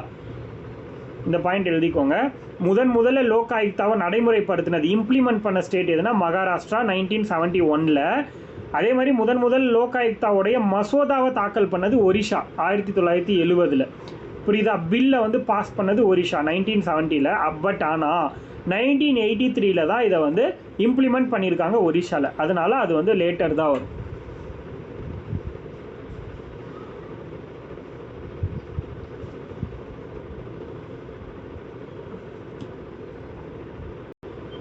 அடுத்தது தமிழ்நாடு லோக் ஆயுக்தா சட்டம் அப்படின்னு எழுதிக்கோங்க. அடுத்தது தமிழ்நாடு லோக் ஆயுக்தா ஆக்ட். இப்போ வந்து மகாராஷ்டிராவில் எப்போ வந்துச்சு, ஒரிஷாவில் அதெல்லாம் பார்த்தோம் ஃபஸ்ட்டு அப்படிங்கிறதெல்லாம் பார்த்தோம். சரி, தமிழ்நாட்டில் எப்போ வந்துச்சு அப்படிங்கிறத தெரிஞ்சுக்கலாம். தமிழ்நாடு லோக் ஆயுக்தா ஆக்ட், தமிழ்நாடு லோக் ஆயுக்தா சட்டம் 2018 ஜூலை 9 அன்னைக்கு தமிழ்நாடு கவர்மெண்ட் இன்ட்ரோடியூஸ் பண்ணியிருக்காங்க லோக் ஆயுக்தா ஆக்ட். லோக் ஆயுக்தாங்கிற ஒரு விஷயத்தை தமிழ்நாடு 2018 ஜூலை 9 இன்ட்ரோடியூஸ் பண்ணியிருக்காங்க.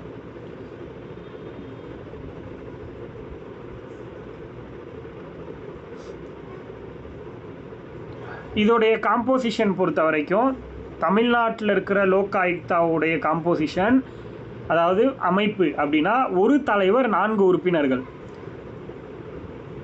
ஒரு சேர்மனும் 4 மெம்பர்ஸும் இருப்பாங்க.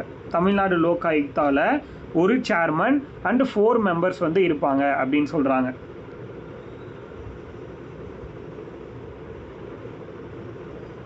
புரியுதா? ஒரு சேர்மன் 4 மெம்பர்ஸ் இருப்பாங்க, ஒரு தலைவர் மற்றும் 4 உறுப்பினர்கள் இருப்பாங்க. அதே மாதிரி இந்த ஒரு தலைவர் 4 உறுப்பினர்களை தேர்ந்தெடுக்கிறதுக்காக தேர்ந்தெடுக்கும் குழு அப்படின்னு ஒன்று இருக்கும் இல்லையா, அது யார் யாருன்னு எழுதிக்கோங்க. Selection committee, selection committee. இதோட செலெக்ஷன் கமிட்டியில் ஃபஸ்ட்டு யாருன்னா முதலமைச்சர், சீஃப் மினிஸ்டர். Chief minister. அடுத்து 2வது ஸ்பீக்கர், சபாநாயகர். 2வது வந்து சபாநாயகர், ஸ்பீக்கர்னு சொல்லுவோம். 3வது எதிர்க்கட்சி தலைவர், அப்போசிஷன் லீடர், அப்போசிஷன் லீடர். இவங்க 3 பேரால் இந்த தலைவர் மற்றும் 4 உறுப்பினர்கள் தேர்ந்தெடுக்கப்பட்டு யார் அப்பாயிண்ட் பண்ணுவாங்க இவங்களை அப்படின்னா கவர்னர் அப்பாயிண்ட் பண்ணுவாங்க. கவர்னர் தான் இவங்களை வந்து அப்பாயிண்ட் பண்ணுவாங்க அப்படிங்கிறத சொல்கிறாங்க.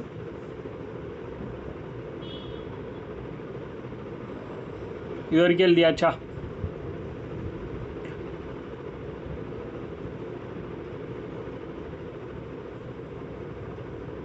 கிளியரா இது வரைக்கும் எல்லாருக்கும்?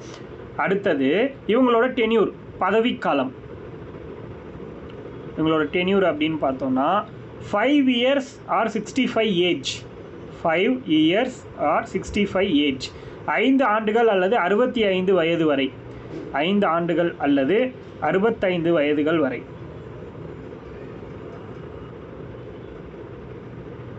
5 ஆண்டுகள் அல்லது 65 வயது வரை. இதோட ஃபர்ஸ்ட் சேர்மன், முதல் தலைவர், அதாவது 2018 தான் உருவாக்குனாங்க இல்லையா, உருவாக்குன உடனே ஃபர்ஸ்ட் சேர்மன் போட்டிருப்பாங்க. இப்போ 2வது சேர்மன், வேறு ஒன்றும் கிடையாது. இப்போ ஒரு 2 month 3 monthக்கு முன்னாடி தான் மாற்றினாங்க சேர்மன்.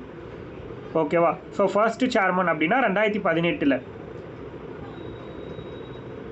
யார் அப்படின்னா பி தேவதாஸ்.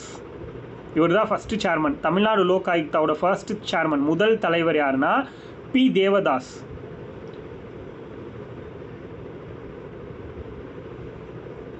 இப்போ இருக்கிறவர் பிரசன்ட் சேர்மன்,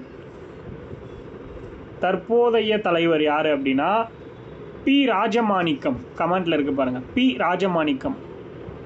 பிரசன்ட் சேர்மன் வந்து பி ராஜமாணிக்கம்.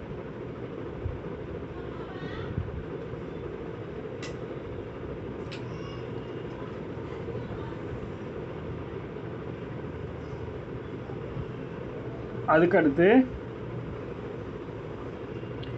லோக் அதாலத் அப்படின்னு போட்டுக்கோங்க. அடுத்த டாபிக் லோக் அதாலத்.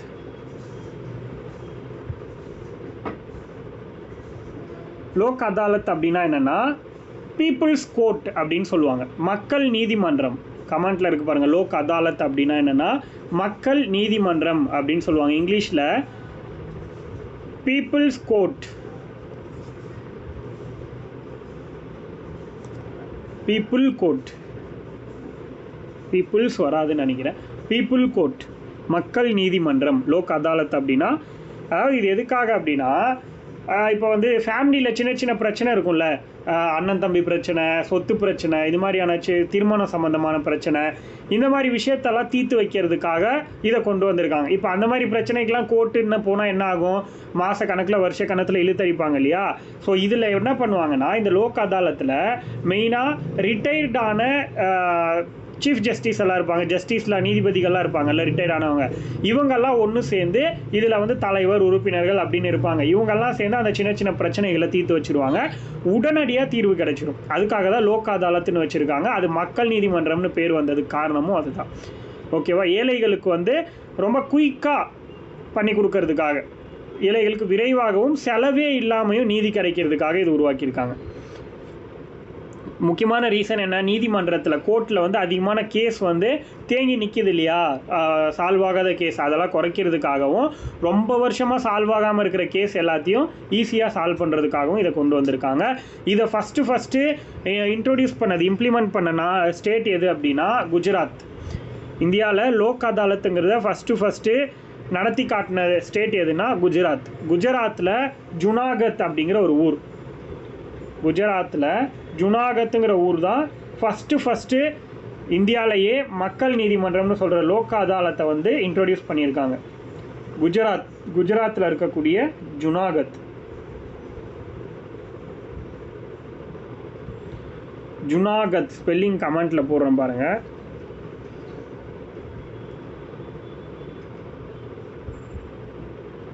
ஜுனாகத் இது வந்து குஜராத்தில் இருக்குது.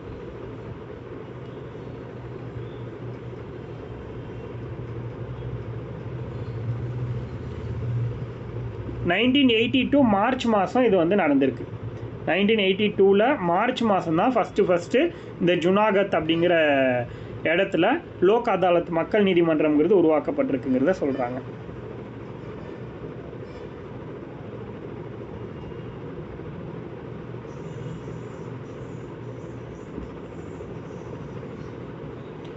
அதுக்கடுத்து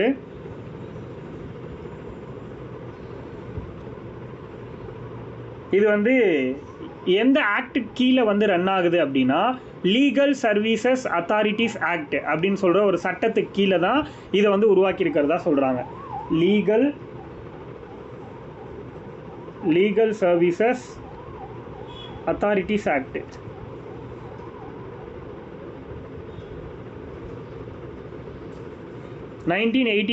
போட்டாங்க 1987. அதாவது என்னன்னா சட்ட சேவைகள் அதிகார சட்டம், தமிழில் சட்ட சேவைகள் அதிகார சட்டம். சட்ட சேவைகள் அதிகார சட்டம் அந்த சட்டத்தின் கீழே 1987 உருவான சட்டம் இது. இந்த சட்டத்துக்கு கீழே தான் இதை உருவாக்கியிருக்கிறதா சொல்கிறாங்க. ஆக்சுவலி இதில் என்னென்னா இந்த லோக் அதாலத்தில் கிரிமினல் கேஸ் எல்லாம் விசாரிக்க மாட்டாங்க, சிவில் கேஸ் எதுவாக இருந்தாலும் விசாரிப்பாங்க. புரியுதா? சிவில் கேஸ் அதாவது என்னது, உரிமையியல் வழக்குகள் எல்லாத்தையும் விசாரிப்பாங்க, குற்றவியல் வழக்குகள் எதுவுமே விசாரிக்க மாட்டாங்க அப்படின்னு சொல்கிறாங்க.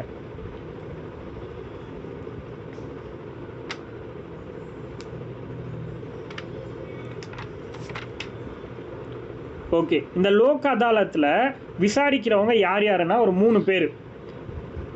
லோக் அதாலத்தில் விசாரிக்கக்கூடிய நீதிபதி, அதாவது அவர் தான் நீதிபதி அப்படின்னு சொல்கிறோம், மீதி 2 பேரை வந்து துணை நீதிபதி அந்த மாதிரி சொல்கிறோம். அதனால் அதை எழுதிக்கோங்க. 3 மெம்பர்ஸ் இருப்பாங்க. லோக் அதாலத்தில் விசாரணை பண்ணுறவங்க வந்து 3 பேர் இருப்பாங்க. அது ஒவ்வொருத்தராக யாருங்கிறத எழுதிக்கோங்க. ஃபஸ்ட்டு வந்து ஒரு ரிட்டையர்டு டிஸ்ட்ரிக்ட் ஜஸ்டிஸ், ஒரு ரிட்டையர்டான டிஸ்ட்ரிக்டோட ஜஸ்டிஸ்.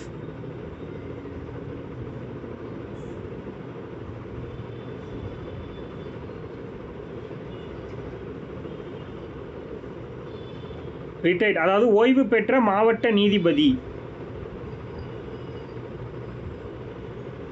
ரிட்டையர்ட் டிஸ்ட்ரிக்ட் ஜட்ஜின்னு கூட போட்டுக்கோங்க. ரிட்டையர்ட் டிஸ்ட்ரிக்ட் ஜட்ஜி ஃபஸ்ட்டு.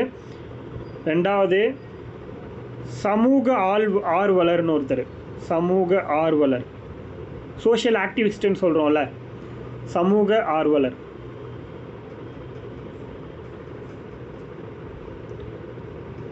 ஒருத்தர் ப்ளஸ் ஒரு வழக்கறிஞர். ஒரு லாயர். ஒரு ரிட்டையர்டு டிஸ்ட்ரிக்ட் ஜட்ஜு, ஒரு சோஷியல் ஆக்டிவிஸ்ட்டு, ஒரு லாயர். இந்த 3 பேர் தான் இருப்பாங்க. இவங்க வந்து சிவில் கேஸ் மட்டும்தான் விசாரிப்பாங்க, கிரிமினல் கேஸ்லாம் விசாரிக்க மாட்டாங்க, அதையும் தெரிஞ்சுக்கோங்க. இவங்க என்னெல்லாம் விசாரிப்பாங்க அப்படிங்கிறத நான் சொல்கிறேன். இதுக்கு வந்து எந்த ஒரு ஃபீஸும் கிடையாது. இன்னொரு விஷயம், அதுக்கடுத்து வந்து பார்த்தீங்கன்னா இதில் என்னெல்லாம் விசாரிப்பாங்கன்னா சும்மா தெரிஞ்சுக்கோங்க. பேங்க்கில் கடன் வாங்கியிருப்போம்ல, அது ரிலேட்டடான கேஸு, அதே மாதிரி செக் ரிலேட்டடான கேஸு, ஆக்சிடெண்ட் ரிலேட்டட் கேஸு, நிலம் சம்மந்தப்பட்ட கேஸு, அடுத்து வந்து குடும்பம் சம்மந்தப்பட்ட கேஸு, ஜீவனாம்சம் சம்மந்தப்பட்ட கேஸ், இதெல்லாம் விசாரிப்பாங்கன்னு சொல்கிறாங்க. அவ்வளோதான். மற்றபடி கடைசியாக ஒன்றே ஒன்று ஆட் பண்ணிக்கோங்க. தமிழ்நாட்டில் லோக் அதாலத் அப்படிங்கிறது ஃபஸ்ட்டு 1986 சென்னையில் நடந்திருக்கு. தமிழ்நாட்டில் லோக் அதாலத் அப்படிங்கிறது ஃபஸ்ட்டு 1986 சென்னையில் நடந்திருக்குன்னு சொல்கிறாங்க. 1986 சென்னையில் தான் நடந்திருக்கு ஃபஸ்ட்டு. தமிழ்நாட்டை பொறுத்த வரைக்கும் லோக் அதாலத் 1986 சென்னையிலேயே நடந்துருச்சு அப்படிங்கிறத சொல்கிறாங்க. நம்ம இதில் ஒரே ஒருத்தர், அதாவது சிஏஜி பற்றி மட்டும் பார்க்கணும். பட் சிஏஜிங்கிறது பாலிட்டியில் வரும், அதனால் நம்ம அவரை பற்றி டீட்டெயிலாக பாலிட்டியில் பார்த்துக்கலாம். இந்த டாப்பிக்கில் போதும், கம்ப்ளீட்டட், அவ்வளோதான். ஸோ நம்ம இன்றைக்கி ஊழல் அப்படிங்கிற டாபிக் வந்து கம்ப்ளீட் பண்ணிட்டோம். கரப்ஷன் இன் பப்ளிக் லைஃப்ங்கிறது இவ்வளோ தான், இதுக்கு மேலே கிடையாது. இதை நல்லா படிச்சுக்கிட்டிங்கன்னா ஒரு கொஷின் இல்லை 2 கொஷின் கூட அட்டன் பண்ணலாம். மேக்ஸிமம் ஒரு கொஷின் கண்டிப்பாக அட்டன் பண்ணிடலாம் எக்ஸாமுக்கு. இன்றைக்கி கிளாஸ் மட்டும் படிச்சிங்கன்னா கன்ஃபார்ம் ஒரு கொஷின் இருக்குது, அதில் எந்த சந்தேகமும் கிடையாது. Okay, thank you.